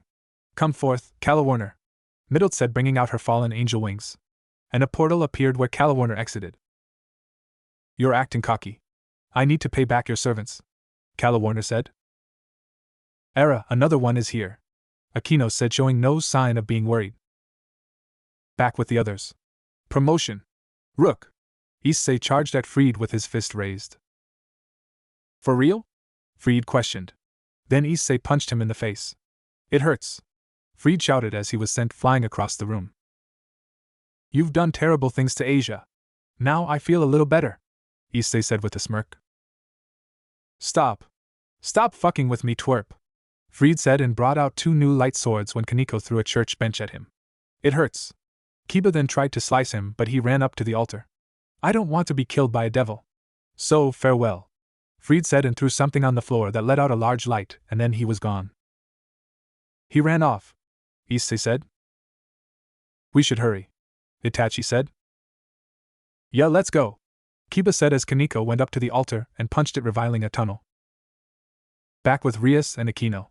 You will repent with your life for trying to interrupt us, Calawarner said, bringing out his fallen angel wings and took flight next to Middle. Akino, Rias said. Got it, Bucho, Akino said as her outfit changed into a white shrine-maid outfit. What? Are you trying to pull me into a cosplay show? Middle accused when Akino formed a barrier around them. A barrier? Calawarner questioned. Isn't this pretty bad? Middle questioned. Akino had lightning flickering around her hand. You can't get out of this cage, I'm afraid, Akino said and licked the tip of her finger. So this was your plan all along? Calawarner said. Yes. We came to get rid of all of you. My sincerest apologies, Akino replied. You think we're birds? Middle questioned. You'll just vanish, Rias said with a confident smile. Enjoy posing. Once the ritual is over, even you won't be able to stand in Rainer's way, Calawarner said. Back with the others. They ran down the stairway and into the underground lair where there were several priests and Rainer with Asia hanging in chains on some cross. Welcome, devils, you're late, Rainer mocked. Asia, Issei shouted. Issei-san? Asia questioned weakly. Asia, I'm coming now, Issei said as he was about to run up to Asia, but Itachi pulled him back as a light spear crashed where Issei stood, pushing them into the wall. Sorry to ruin the dramatic reunion, but the ritual is almost over, Reina said as Asia began to scream in pain. What are you doing to Asia? Issei questioned. I see. The fallen angel's objective was to take her sacred gear, Kiba informed. Take her sacred gear? Itachi questioned. What'll happen to Asia? Issei questioned as Asia continued to scream in pain. She will die, Kiba replied as they saw a green orb float out from Asia containing some rings. Asia is going to die? Issei questioned in horror. Your twilight healing is finally mine, Reina said with an evil smirk. Issei's eyes were wide in shock, sweat ran down his forehead as he began to shake. Asia! Issei shouted, seeing the light vanish from Asia's eyes. I have been craving this power for many years. With this power I can conquer love. Absolute power! Reina said as she brought the green orb to her chest, making her let out a little moan as a green light was released around her. I can now become the supreme fallen angel. I can now pay back those who insulted me, Reina said with an evil grin as a green aura flared around her. Don't give me that crap, Issei said and charged towards her. You devil! A priest shouted as they all brought out a light sword. We will destroy you! Fuck off! I don't have time to deal with you! Issei blocked one of the light swords with his sacred gear gauntlet and punched a guy in the face. Another priest charged from the side, but Kiba leaped in and blocked the light sword with his own, absorbing the light with the darkness, and then pushed him back to Kaneko, who lifted him up and threw him to the side. Damn you! A priest shouted, bringing out a gun. Then Itachi appeared and sliced the gun in half with his katana and kicked the priest in the chest, sending him back. Kiba? Kaneko-chan? Nisan? Thanks, guys, Issei said as he ran up to Reiner and Asia. Asia! Issei shouted and began to slowly walk towards the nun. Asia! This is your reward for getting this far, Reiner said and flicked her fingers, loosing up the chains holding Asia, making her fall into Issei's arms. Asia, are you alright? Issei questioned as he held her in his arms. Asia slowly opened her eyes and looked at Issei. Issei-san? I'm here for you. Hang in there, Issei said with a sad smile. Yes, Asia said weakly. You can have her, Reiner said with a smug smile. Stop messing with me! Give back her sacred gear, Issei shouted in anger while looking hatefully at Reiner. Reiner let out an evil chuckle. Don't be ridiculous. I even lied to my superiors to carry out this plan. And unfortunately you guys are witnesses to that, Reiner said and formed a light spear in her hand. But dying together with her is not so bad, is it? Issei! Itachi shouted as he sliced the priest down. We're at a disadvantage here, Kiba shouted. You were my first girlfriend, Issei said. Yeah, I was amazed you were so innocent. It was fun leading a guy who's inexperienced with girls, Reiner mocked. I was going to cherish our relationship, Issei said in anger. Reiner let out a laugh that made her sound like she did when she was Yuma. You became so caring when I even looked slightly troubled. But that was all only pretense. To see your silly face when confused and at your wit's end, Reiner said in her Yuma voice. Yuma-chan, I really loved you, and I carefully planned out our first date. I was determined to make it a fantastic one, Issei said in a sad tone. Reiner let out a laugh. Oh yeah? Nothing could have gone wrong with that date. But that also made it freaking boring, Reiner said now with her own voice. Issei! Itachi shouted as he kept fighting of the priests, now with his eyes red with 3 black tomos and a black dot in the center. Why don't you just end this quickly, and kill that fallen angel? The voice asked in Itachi's head. If I could, I would, Itachi said as he stabbed a priest in the chest and ducked from a light sword swinging towards his head. He then pulled the sword out from the priest's chest and slit the other one's throat. I guess I don't have a choice, use the shadow clone jutsu, the voice said. The what now? Itachi questioned. Itachi-senpai. Who are you talking to? Kiba questioned as he fought of several priests. You know, the one that makes a copy of yourself, the voice replied. Oh, that one, okay, but can I do it? Itachi questioned. I will supply you with my own chakra, you won't lose any of your own. Just do the hand signs already, the voice ordered. Fine, Itachi said as he leaped back and made a hand sign. Shadow Clone Jutsu. A puff of smoke appeared in front of him, as a slightly older version of himself leaped out, wearing a black high-collared cloak with red clouds on them, also wearing a headband with a metal plate that had a symbol on it that was cut over. He had red eyes with 3 black tomos and a black dot in the center. What the? Itachi questioned. Name's Itachi Uchiha, I will show is done, Itachi's clone said. Kiba! Kaneko! Back away! Itachi Uchiha charged into the crowd of priests who charged at him as well.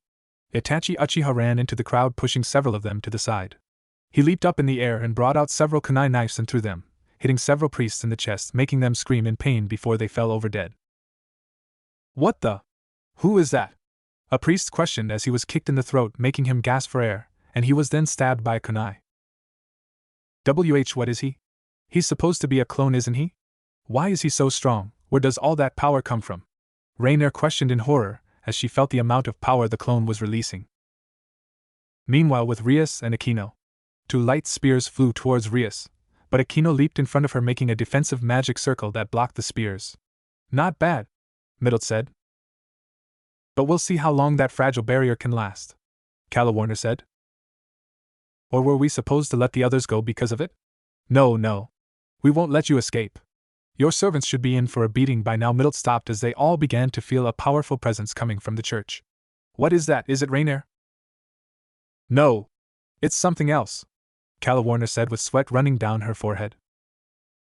It's at the level of an ultimate class devil, and it feels like Itachi, only more despair and sadness, Rias said with wide eyes in shock. Back with the others. What is he? A priest shouted. He's a monster, another one shouted. Itachi Uchiha leaped in the air, spinning upside down with several kunais in his hands. He threw them into several directions. What's he doing? He won't hit any of them like that, Kiba said. Itachi Uchiha brought out 2 more kunais, throwing them into 2 others, making them bounce off each other. Then they collided with 4 others, making them bounce off each other, and so on and so on. They then all hit several priests in their back, chests, necks, heads. Itachi Uchiha then leaped back to the ground and back-flipped, making some distance between him and the priests. Fire style, majestic destroyer flame. He spitted out a wave of flames that later, as it got closer to the priests, spread itself over a wide area, burning the remaining of them into ashes. Issei took this chance and ran off with Asia in his arms. He ran over to Itachi, Kiba and Kaneko, who were all staring in awe at Itachi Uchiha. Itachi Uchiha stood in a position where they could see the right half of his emotionless face as the flames burned violently in front of him. Cool, Kaneko muttered in awe. I'll go on ahead, Issei shouted as he ran up the stairs leading to the altar. Yeah, Itachi replied as he stared at Itachi Uchiha in amazement. Itachi Uchiha walked towards the others. I have cleared out the small fry. I will leave the rest to you. Who are you? Itachi asked. I'm you, in a previous life, that is, Itachi Uchiha replied as he vanished in a puff of smoke. Itachi stared still in shock when he felt someone pulling on his sleeve. He looked down and saw Kaneko. What? He's you from a previous life? Kaneko asked. Itachi nodded. Apparently so. Kaneko looked at Itachi with an emotionless expression. Senpai used to be cool, Kaneko said with her sharp words hitting Itachi's pride like a knife. Used to? Itachi questioned in depression. He dares to run away. I wasn't even finished, Rainier said, flying down to them. Itachi readied his katana and charged at her. Rainier leaned over to the side, dodging him. Itachi then turned around and threw some shurikens that flew past Rainier. Is that all? Rainier questioned when she noticed the thin wire next to her. Itachi moved his fingers, making the shurikens fly back and spin around her, tying her up. Itachi then placed the end of the wires in his mouth and made a few hand signs. Fire style, fireball jutsu. Itachi spitted out a ball of fire that burned through the wires, hitting Rainier, who screamed in pain. Rainier then flew out of the flames with several burn marks on her body. She then let out an evil grin as she placed her own arms around herself. 2 rings then appeared on her fingers that let out a green light, healing her injuries. Damn it! Itachi cursed and leaped up with katana raised above his head. Let's see if you can heal a severed head. Rainier made a light spear and threw it at Itachi. Itachi then did the same hand signs. Fire style, fireball jutsu. Itachi spitted out a ball of fire that collided with the light spear, making an explosion. Meanwhile, with Issei and Asia. Issei gently placed Asia on a bench. Asia, hang in there. You'll be free once we get out of here. We can have fun together, always, Issei said and grabbed Asia's hand. It wasn't for long, but I'm happy I was able to make a friend, Asia said with a happy, weak smile. What are you saying? There are so many places I want to show you. Karaoke bars, amusement parks, bowling alleys. Will also get more Rakukans. And that's not all. You know, things like right, I should introduce you to my friends as well. Matsuda and Motohama. They're a bit perverted, but they're really nice guys.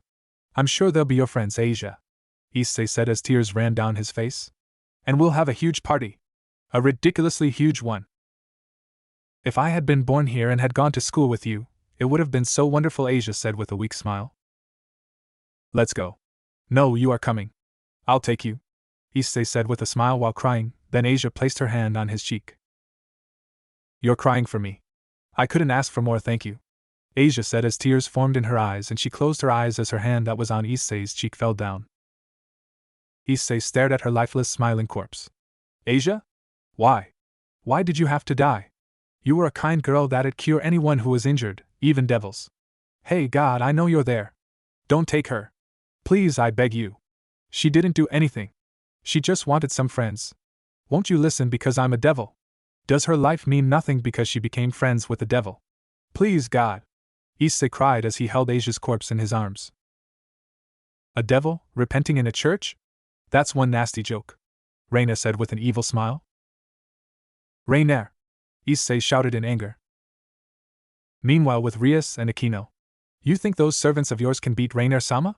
As she is now, none of you will stand a chance against her. Especially not that perverted pawn of yours, Calawarner said. She's his ex-girlfriend, after all. Reiner-sama told us about what she did to him. It was hilarious, Middle mocked. I have to admit it was really funny. But that older brother of his that killed Donasik, he's cute, maybe Reiner-sama will let us keep him as a pet. Calawarner shouted as both her and Middle threw a light spear at Rias. Bucho! Aquino shouted, then Rias flared up with a red aura that bounced the light spears away. It bounced off of her? Calawarner questioned in shock. You made fun of my servant. And threatened to steal another, Rias said as she let out a massive aura of power. Era, you shouldn't have made her upset, you silly angels, Aquino said as Rias sent a dark red wave at them. The two fallen angels widened their eyes in horror as the wave approached them. Back with Issei. Look, it was your brother and that night boy who did this to me on the way here, Reina said, showing Issei a cut and some burn marks on her arm. Where are Nai-san, Kiba and Kaneko-chan? Issei questioned. Reina released a green light from her hand that was above the injured arm. Isn't this wonderful? It can heal everything. It's a wonderful ability for us fallen angels since we no longer have divine protection. This firmly secures my status as a fallen angel, Reina said as she healed her injuries away. I can assist the great Azazel-sama and Shemhazai-sama. Like I'd care, Issei said in hatred, making Reina direct her attention to him. She never discriminated between fallen angels and devils. This is the destiny of the chosen ones, those endowed with the sacred gear, Reina said. That's no destiny. She could have lived a peaceful life, Issei shouted in anger.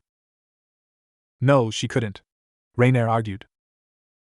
What? Issei questioned. Sacred gears are too much for a human to handle. No matter how wonderful they are, unusual powers are bound to be feared and their wielders shunned.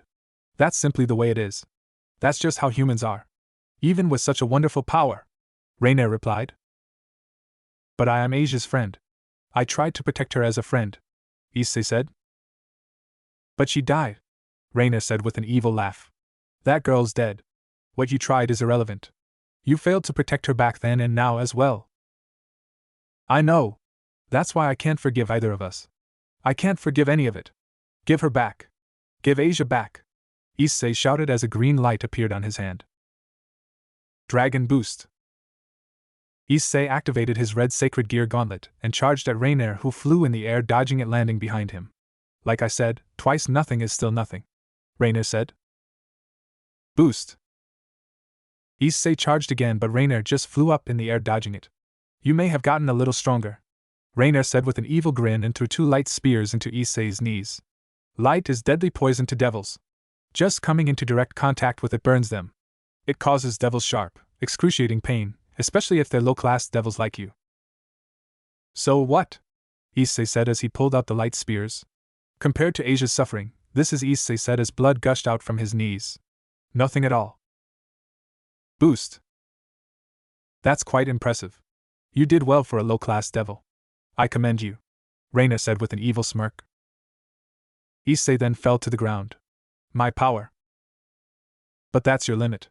A typical low-class devil would have died long ago. You're a tough guy, Reina said. Lord, I guess that won't work. Since I'm a devil, it'd have to be the demon lord. I'm sure there's one. I'm a devil, so can you grant me a favor? Issei said. What are you babbling about? Did the pain make you insane? Rainier questioned with a chuckle. Please, Issei said as he slowly got back up. I don't need anything else. Impossible. You've got to be kidding me, Rainier said with a shocked expression. So give me power to punch this bitch, Issei shouted as his devil wings popped out from his back. Rainier slowly backed away. You shouldn't be able to stand. The light must be burning your entire body from the inside out. A low-class devil without the ability to alleviate light should be unable to take it. Yeah, it hurts. It really hurts, Issei said, and every step he took Rainier slowly backed away. I feel like I'll lose consciousness any second. But I'm so pissed off at you that it doesn't matter in the slightest. Explosion! Issei's gauntlet began to transform. It grew more spikes and Issei's fingers were now covered in some red claws.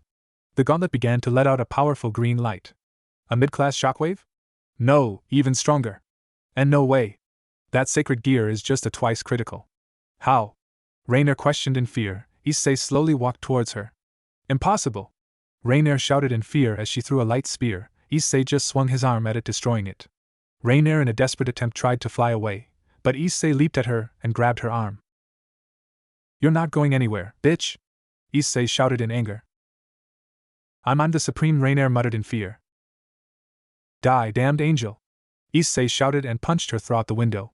Serves you right, Issei said and was about to fall down but was helped up by Itachi. Nisan? You surprised me, their little brother, Itachi said with a smile. I didn't expect you to defeat a fallen angel on your own, Kiba said, arriving at the scene. You're late, handsome prince, Issei joked. Rias ordered us to stay back and not get in the way, Itachi said. She did? Issei questioned. I did. I knew you could defeat her, Rias said, standing at the altar. Bucho, Issei said. I was done with my business, so I teleported to the basement here. I was surprised to see so many burned corpses, so I had Itachi, Yudo, and Kaneko explain what happened. Then I told them to let you deal with the fallen angel, Rias said. Kaneko opened the door, dragging Rainier with her. Bucho, I brought her, Kaneko said and threw her to the floor. Nice to meet you, fallen angel Rainier, Rias said, making Rainier look up to face her. My name is Rias Gremory, heiress apparent of the Gremory family. So you're the girl from the Gremory family, Rainier said. Nice to meet you, though it won't be for long. Also, Rias said and dropped 3 black feathers in front of Rainier. I blasted away your friends. The 3 who came visiting. Blasted away? Issei questioned. Bucho is known as Crimson-Haired Ruined Princess, or Princess of Destruction, Kiba explained. Destruction? I never knew I was serving such a master, Issei said. Powerful, Itachi commented. Gremory girl, how dare you, Rainier said. When Itachi killed that Donaseek, I figured there were fallen angels in this town, and I knew you were scheming something. We wouldn't have interfered if you hadn't caused us trouble, but Rias said. Bucho, was this for me then? Issei questioned. Rias looked at Issei and noticed his sacred gear. Issei, that sacred gear. I don't know when, but its shape changed, Issei said. A red dragon, oh, I get it now. Fallen angel Rainier, this kid Hayato Issei's sacred gear is not a mere twice critical, Rias said. What? Rainier questioned. Known to double its holder's power every 10 seconds, allowing any who possess it to surpass even the devil or god in power temporarily. It is one of the 13 Longinus, the gauntlet of the Emperor of Red Dragon, boosted gear. Rias explained, making Rainier widen her eyes in horror. A kid like him has the ominous sacred gear known to bring ruin even to God? Rainier questioned. It may be potent, but it takes time to power up, so it's not almighty. You only won because your enemy let her guard down, Rias said, looking at Issei, but then she looked at Itachi, and then back to Rainier. Not only that, but his brother, Hayato Itachi, possess a sacred gear that we have only heard about in legends and ancient history. I wasn't sure what it was at first, but when they told me about Itachi's clone, who called himself Itachi Uchiha, I knew instantly what it was. The Sharingan, an ability that used to be a bloodline trait among a certain group of people. The people who possessed those eyes were said to be able to become gods themselves. And apparently God has made it into a sacred gear, into the body of this boy, the reincarnation of a member of the mighty, extinct, Uchiha clan, Rias said, making Rainier shake in fear. Uchiha, the clan of monsters, the mortal said to be able to surpass even God. Rainier muttered in fear. Begone, fallen angel, Rias said. Issei-kun, Rainier said, having changed her appearance back into when she was Yuma. Help me. I said mean things, but I had no choice. It was my duty as a fallen angel. Yuma-chan? Issei questioned. Look, I still have this. It's proof of what I said. You remember this, right?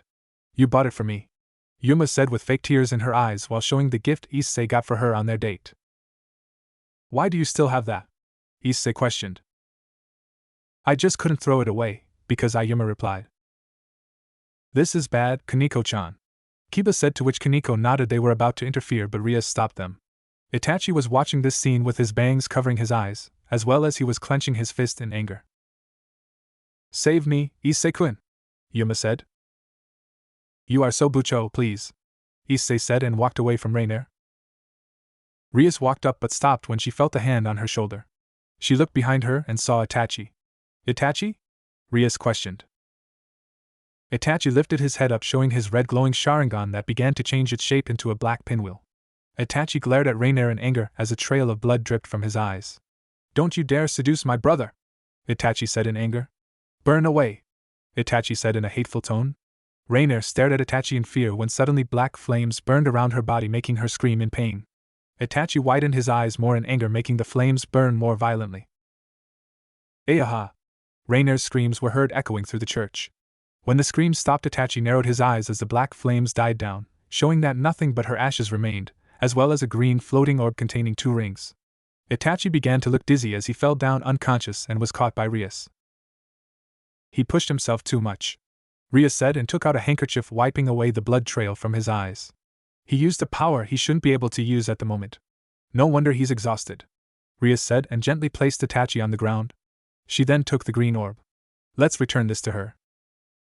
Yes, Issei said, and took the orb with the rings and walked over to Asia's body. He placed 1 ring on each of her hands. Bucho, I'm sorry. After talking big, even with help from all of you, I couldn't save Asia, Issei cried. It's okay. You just lacked experience as a devil. No one will blame you, Rias said. But Issei cried. It's unheard of, but it's worth trying, Rias said, and brought out a bishop piece. What do you think this is? A chess piece? Issei questioned. A bishop, to be exact, Akino said, arriving through a magic circle. Akino-san? Issei questioned. A bishop's task is to support other devils in the household. Her healing abilities would make her a capable bishop, Rias said. Bucho, do you mean? Issei muttered.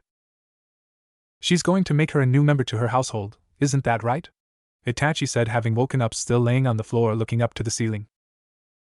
You're already awake? Rias questioned. Yeah, although I can't move my body at all, Itachi replied. I see, Yudo, help him up, Rias ordered. Yes, Kiba replied and walked up to Itachi and supported him up. Your brother's right though, shall we try and recruit us a nun? Rias said with a smile. In the next moment, Asia's body was laying on a red magic circle. I, Rias Gremory, Herbie, order you, he, me, Asia Argento. Bring your soul back to this world, and become my servant devil. You shall become my bishop and rejoice in your newfound life. Rias chanted as a red light enveloped Asia's body and the piece merged with her. Bucho, how's Asia? Issei asked. Quiet, Rias said as Asia's body began to twitch and she slowly began opening her eyes. Asia? Issei said as Asia slowly got up. Huh? Asia questioned. I only resurrected her because I wanted her ability to heal even us devils. You'll be taking care of her as her senpai devil, Rias said. Asia looked a little confused. Issei-san? My. Issei leaped in and hugged her. Let's go back, Asia, Issei said as tears of happiness formed in his eyes. Time skip, the clubroom. Good morning, Itachi said and entered the clubroom. Good morning, Issei said, following his brother. Rias sat on the couch taking a sip of tea. Oh, the 2 of you are here. How are your wounds? Rias asked Issei. Well, completely cured thanks to Asia's healing ability, Issei replied. She's already doing her job as a bishop, eh? No wonder the fallen angels wanted it, Rias said, and then she turned to Itachi. By the way, have you been able to talk with this Uchiha? No, he tends to be quiet. Last time I talked to him was after what happened at the church. He told me that the only reason I was able to use that black flame was because of my rage, and that I would need training if I were to ever use it again. Itachi replied. I tried to ask him about the Uchiha clan, but then he got really quiet. I see. Well, I only know about them through stories I heard when I was just a kid. Nothing much is known about them other than what the Devil History Archive has told us, Rias said. They were even known as red-eyed demons by all supernatural beings, Rias said, and went up behind Itachi and hugged him. Humans with as much potential as you and your brother are very rare. Crimson-haired ruined princess and the red-eyed demon both are red, so it's a perfect match. Well, the same could be said about us and Issei, Itachi said with a deadpan expression. You said you wanted to become stronger to protect all of us. That's a good goal. Both of you should aim to be the strongest. The two of you should be able to do it, Rias said. The strongest? That's a good goal. Now I'm one step closer to become Harem King, Issei shouted with no shame. What about you, Itachi? What do you want to be? Rias asked. I don't really know. Guess for now I will just work my way up in the world. Itachi stopped when he felt something soft pressing up against his forehead. He looked to see that Rias was kissing his forehead. What was that about? Itachi asked with a hint of red on his face. It's a good luck charm. Grow strong, Rias said with a smile. Bucho. What about me? Issei questioned. I'm afraid if I do that, after all the newcomer might get jealous, Rias said with a wink. Jay jealous? Issei questioned and looked at Itachi, who was pointing at the door. Issei-san? Asia said, now dressed in the Ko Academy school uniform. Asia? Issei questioned. Of course, since Rias-san Rias Bucho is beautiful, so it's no wonder you're attracted to her. No. I shouldn't be thinking like that, Asia said while forming some tears in her eyes. God, please forgive my sinful soul, Asia said when she suddenly felt a stabbing pain in her head. What's the matter? Issei questioned. My head hurts all of a sudden, Asia replied while holding her hands on her head. Of course. You've become a devil, Rias said. Right. I'm a devil now, Asia said. Do you regret it? Rias asked with her usual smile. No, I'm very grateful. I'm happy to be close to Issei-san like this, no matter what I am, Asia said. So pure and innocent. Issei do anything weird to her, and you're dead, Itachi threatened. I won't do anything, Issei shouted back and then looked back at Asia. Wait, those clothes. Do they look good on me? Asia asked, spinning around. Are you transferring to this school? Issei questioned. My father is involved with the school's management, so it wasn't a problem, Rias said. Just how much power does your family have over this school? Itachi questioned with a sweat drop. Morning, Itachi-san, Issei-kun, Kiba said, entering the room with Kaneko. Good morning, Itachi-senpai, Issei-senpai, Kaneko said with her usual emotionless expression. Era, you're all here. We'll be having a party for our newest member, Akino said, bringing in a cake. Itachi stared at the cake with stars in his eyes. What's wrong with him? Rias asked. Nisan has a bit of a sweet tooth, Issei replied with a nervous chuckle. Itachi, Rias said, gaining his attention. Yes? Itachi questioned. You really are an interesting one, Rias said with a cute smile. Also, I would like a rematch at chess. You're in? Rias asked. Sure, Itachi replied with a smile. They were all so busy having fun that no one noticed the red-yellow bird watching them through the window. Everyone was gathered inside of the clubroom. Intensive early morning drills? Issei questioned as he and Itachi stood in front of Rias's desk talking with their master, while Kiba, Kaneko, and Asia were sitting on the couches. The fight with the fallen angels showed you need to increase your base physical strength, while Itachi needs to learn how to master some abilities from the Uchiha that's inside him, Rias replied. I see, Issei responded. So, I don't have to increase my physical strength? Itachi questioned. You've already proven that you're skilled enough to go toe-to-toe with a fallen angel and even win. All you have to do is to master the power that resides within you. While as Issei needs to work on his physical strength before he begins to master his own power, Rias explained to the two brothers. What I'm hearing is that my big brother is ahead of me like usual, Issei said with a nervous smile. I'll pick the two of you up by 5, Rias said with a smile. Understood, Itachi said. 5 in the morning? Okay. Then we will be off handing out flyers, Issei said as he and Itachi walked out the door. See you, Rias said as the brothers left. The moment they were out the door, Rias turned towards Asia. Asia? Yes, Asia responded. Regarding the boarding, Rias said as Asia gained a confused expression while Rias smiled. Time skip. Next morning, Haida residence. Itachi woke up as early as usual and did his daily morning routine. Are you there? Itachi asked while he looked in the bathroom mirror as the image of him changed into an older version of himself with the black cloak with red clouds on it, as well as a headband with a forehead protector with a mark on it that was cut over.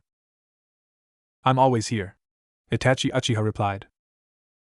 Can you tell me more about my powers? Itachi asked. Which one? Itachi Uchiha questioned. All of them, Itachi replied. How about I tell you about the ones that you can use at the moment? Itachi Uchiha suggested. Fine, Itachi agreed.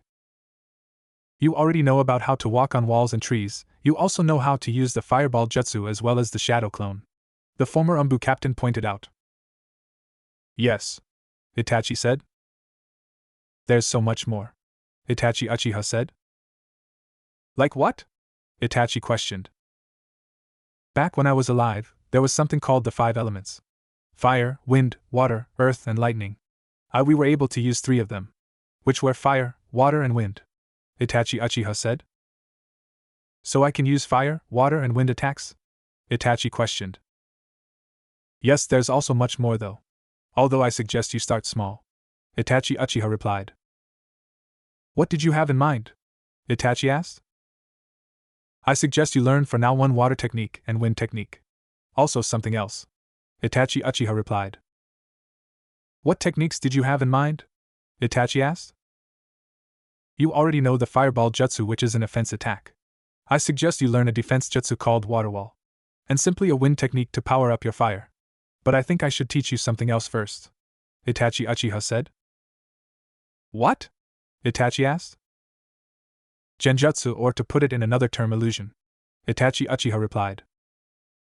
What kind of illusion? Itachi questioned.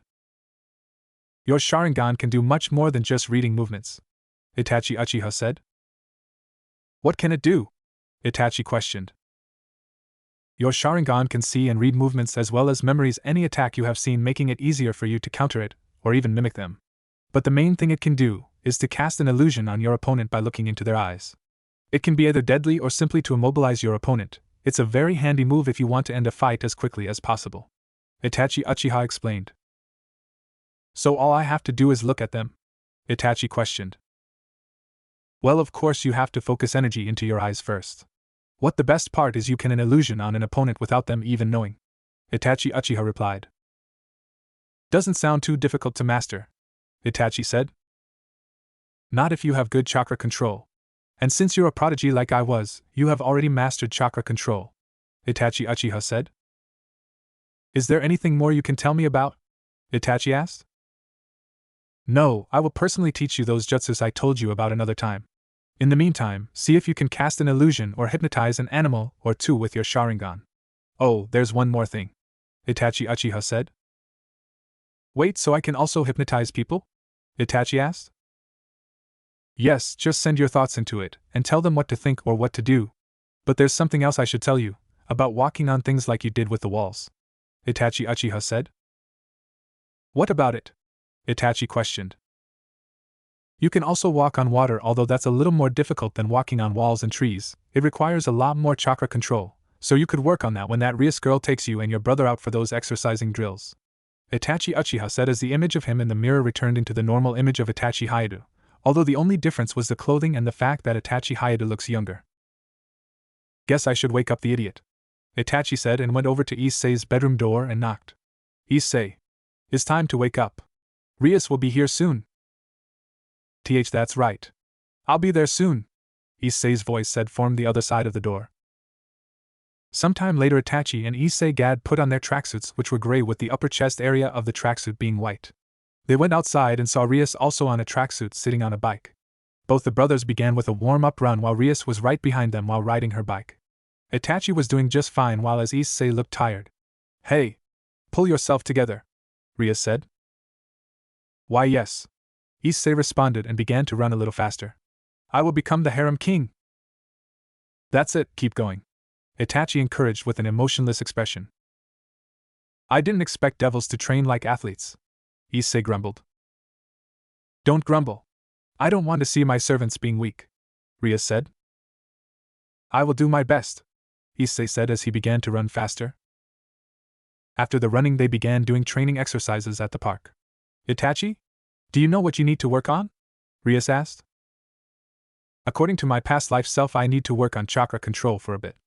I think I will need to meditate to do that," Itachi replied. "Perfect then. Issei, get ready to do some push-ups," Rias said, looking at the youngest Haida. "Why yes," Issei responded, getting in push-up position.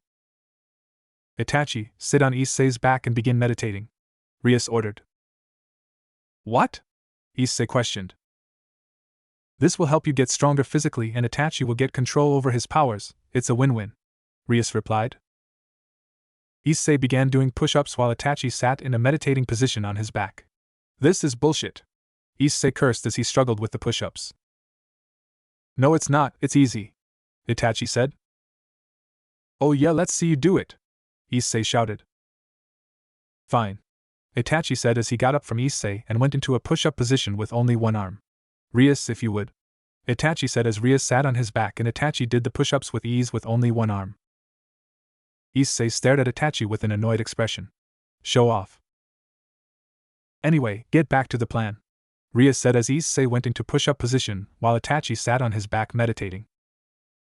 "Given your ability, your power will increase with greater physical strength," Rias said to Issei as struggled with the push-ups. "Yes, ma'am," Issei said. Suddenly a blue light appeared, making Issei stop with his push-ups, looking at the source. "Wow," Rias said as she looked at Itachi, who now was letting out a blue aura light around him. "That wasn't so hard," Itachi said and looked towards the fountain in the center of the park.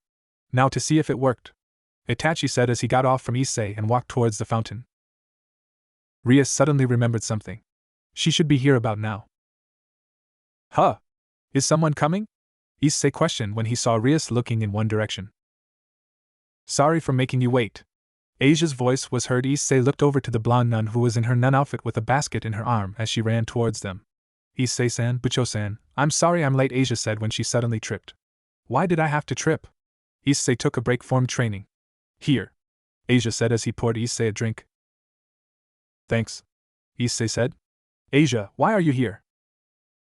"Bucho-san told me to come," Asia replied. "Bucho, why'd you call Asia here?" Issei questioned when he saw Rias looking into the distance. "Bucho?" Issei questioned and looked in the direction where she was looking and gained a shocked expression. Asia saw Issei's expression and looked over the same direction and gained also a shocked expression. They saw Itachi walking on the water in the fountain. How is he doing that?" Issei questioned. "He's walking on water. Just like Jesus, he's walking on water," Asia said. Itachi then walked back over to the others. "Is that something the Uchiha in you told you about?" Rias questioned. "Yeah, it's just like when I walked on the walls. I put some of my chakra beneath my feet, and I'm able to walk on water," Itachi replied and then looked over at his shocked little brother and the shocked nun. "What's wrong?" "You walked on water, that's what's wrong," Issei shouted. "Are you Jesus?" Asia asked. "Huh?" Itachi questioned. "Now that Asia's here, let's go," Rias said. "Go where?" Issei questioned. Rias looked at the two brothers with a smile. "To your house." When they arrived at the house, they saw several boxes outside of the door. What are all these?" Issei questioned. "Those are my belongings," Asia replied, making the two brothers look in her direction. "Turns out I had a lot more than I thought." "You had something to do with this, didn't you?" Itachi questioned, looking at Rias. "That's right. Asia will be living at your place from now on," Rias replied with her usual smile. "What?" Issei questioned. "I am fortunate to be in your care," Asia said with a small bow. "I asked her where she'd like to board, And she picked your home, Rias said. Isn't this a little too sudden? Itachi questioned with a sweat drop. Once they were inside the house and told Itachi and Issei's parents, they were beyond shocked. Asia-san, was it? Mr. Hayato questioned while gaping along with his wife. Yes, Mr. Hayato, Asia replied. Wouldn't a different family be better as a homestay? Mr. Hayato asked. Issei-san and Itachi-san did me a real favor, Asia said. A favor? I mean, I can understand Itachi doing something like that, but Issei? Mr. Hayato said. Yes, they both helped me so much when I first came here, when I was all alone. I think it would be really nice to stay in this house, Asia said. Asia, Issei said with a small blush. But if it is a bother, I won't insist, Asia said. We're not saying no. We do have an empty room. But Miss Hayato said. Our son Issei is basically the incarnation of lust, Mr. Hayato finished. Yeah, Miss Hayato agreed. Don't say that about your own son, Issei shouted while Itachi let out a small chuckle. Then how about teaching her to be a housewife for Issei while staying here? Rias suggested. Housewife? The Hayato family questioned in unison. Honey, I never thought I'd get to see my grandchildren in this life, Mr. Hayato said as tears streamed down his eyes while he was holding his wife's hand, who also had tears streaming down her eyes. Dear, me too. Itachi may have the looks and a kind personality, but he's so antisocial that I thought he would never get a girlfriend, Miss Hayato cried. Hey, Itachi said, a little bit insulted by that comment. And with our other failure of a son, Miss Hayato cried. Hey, wait a second, Issei shouted, feeling insulted. Mr. and Mrs. Hayato, Issei-san is not a failure at all, Asia said with her pure expression. She didn't try to defend me, however, Itachi thought with a sweat drop. She's such a kind girl, Miss Hayato said. Rias-san, we'll take care of Asia-san. Please let us take care of her, Mr. Hayato said. Thank you very much, Mr. and Mrs. Hayato, Rias thanked and looked towards the two brothers. That settles it. So we're just going to decide just like that she will be Issei's wife? Itachi questioned. Rias then gained a strange expression. A wife, huh? Rias? Itachi questioned as he saw the look in her eyes. She looked depressed. Something strange, Itachi thought. Time skip. Itachi, Issei and Asia had come back to the clubroom after a delivery of the flyers. Rias, we're back, Itachi said, but Rias was lost in her own thought. Rias? I'm sorry. I was spacing out a bit. Thanks for your work, you three, Rias said, and then looked over to the former nun. Asia? Yes? Asia questioned. I'm thinking about having you debut tonight, Rias said. Debut? Asia questioned. You teleport to a client through a magic circle and form a contract. Wait, isn't this too early? Asia has been a devil only for a few days, Issei said, acting overprotective over Asia. It's no problem. As far as I've figured out, Asia-chan's demonic power ranks just below mine in this household, Akino said, entering the room with a tray of tea. As seriously? Issei questioned, to which Kaneko nodded. You'll be a very capable bishop, Rias praised. You're amazing, Asia-san, Kiba praised. And not at Asia stuttered. Don't be modest, you have amazing potential, Itachi said. What's the matter, Asia? Rias asked. It's nothing. Since that's your order, Asia said, when suddenly Issei slammed his hands on the table. Bucho, Issei said. What? Rias questioned. Let me go this time, Issei replied. Issei-san? Asia questioned. You're still not familiar with this country. I think you should wait until after you are a little more used to living here, Issei said with a smile. Guess he's growing up, Itachi thought with a smile. I guess that's fine, Rias said. I'm off then, Issei said as he went out of the room. Itachi? Rias said. Yes? Itachi questioned. You've not formed a contract yet either, right? Rias asked. Itachi gained a little annoyed expression. No, I haven't, mostly because Issei messes things up. I see. Do you think you could form a contract without Issei with you? Rias asked. Well, yeah, most likely, Itachi replied. Well then, how about I accompany you tomorrow on a summoning? Rias suggested. Well, I wouldn't mind, but are you sure? Itachi questioned. Yeah, why not? It could be fun. And if you form a contract, I will give you a reward, Rias replied with a smile. A reward? Well, sure, why not? Itachi said. Time skip. Next day at the clubroom. So the guy wanted you to make him into a magical girl? Itachi questioned. Yes, I was scared. I thought I was going to shit myself at first, Issei replied, shaking with horror. In the end, you didn't form a contract, right? Itachi asked. No, I ended up watching a magical girl anime with him until the end, Issei cried in disappointment. Itachi, ready to go? Rias asked as she formed a magic circle beneath her. Yes, Itachi replied and stepped in. Off you go, Akino said as Itachi and Rias vanished through the magic circle. Itachi and Rias arrived in some apartment that had several Japanese samurai stuff. He then looked and saw a samurai armor in the center of the room that suddenly stood up. Oh, are you the devils?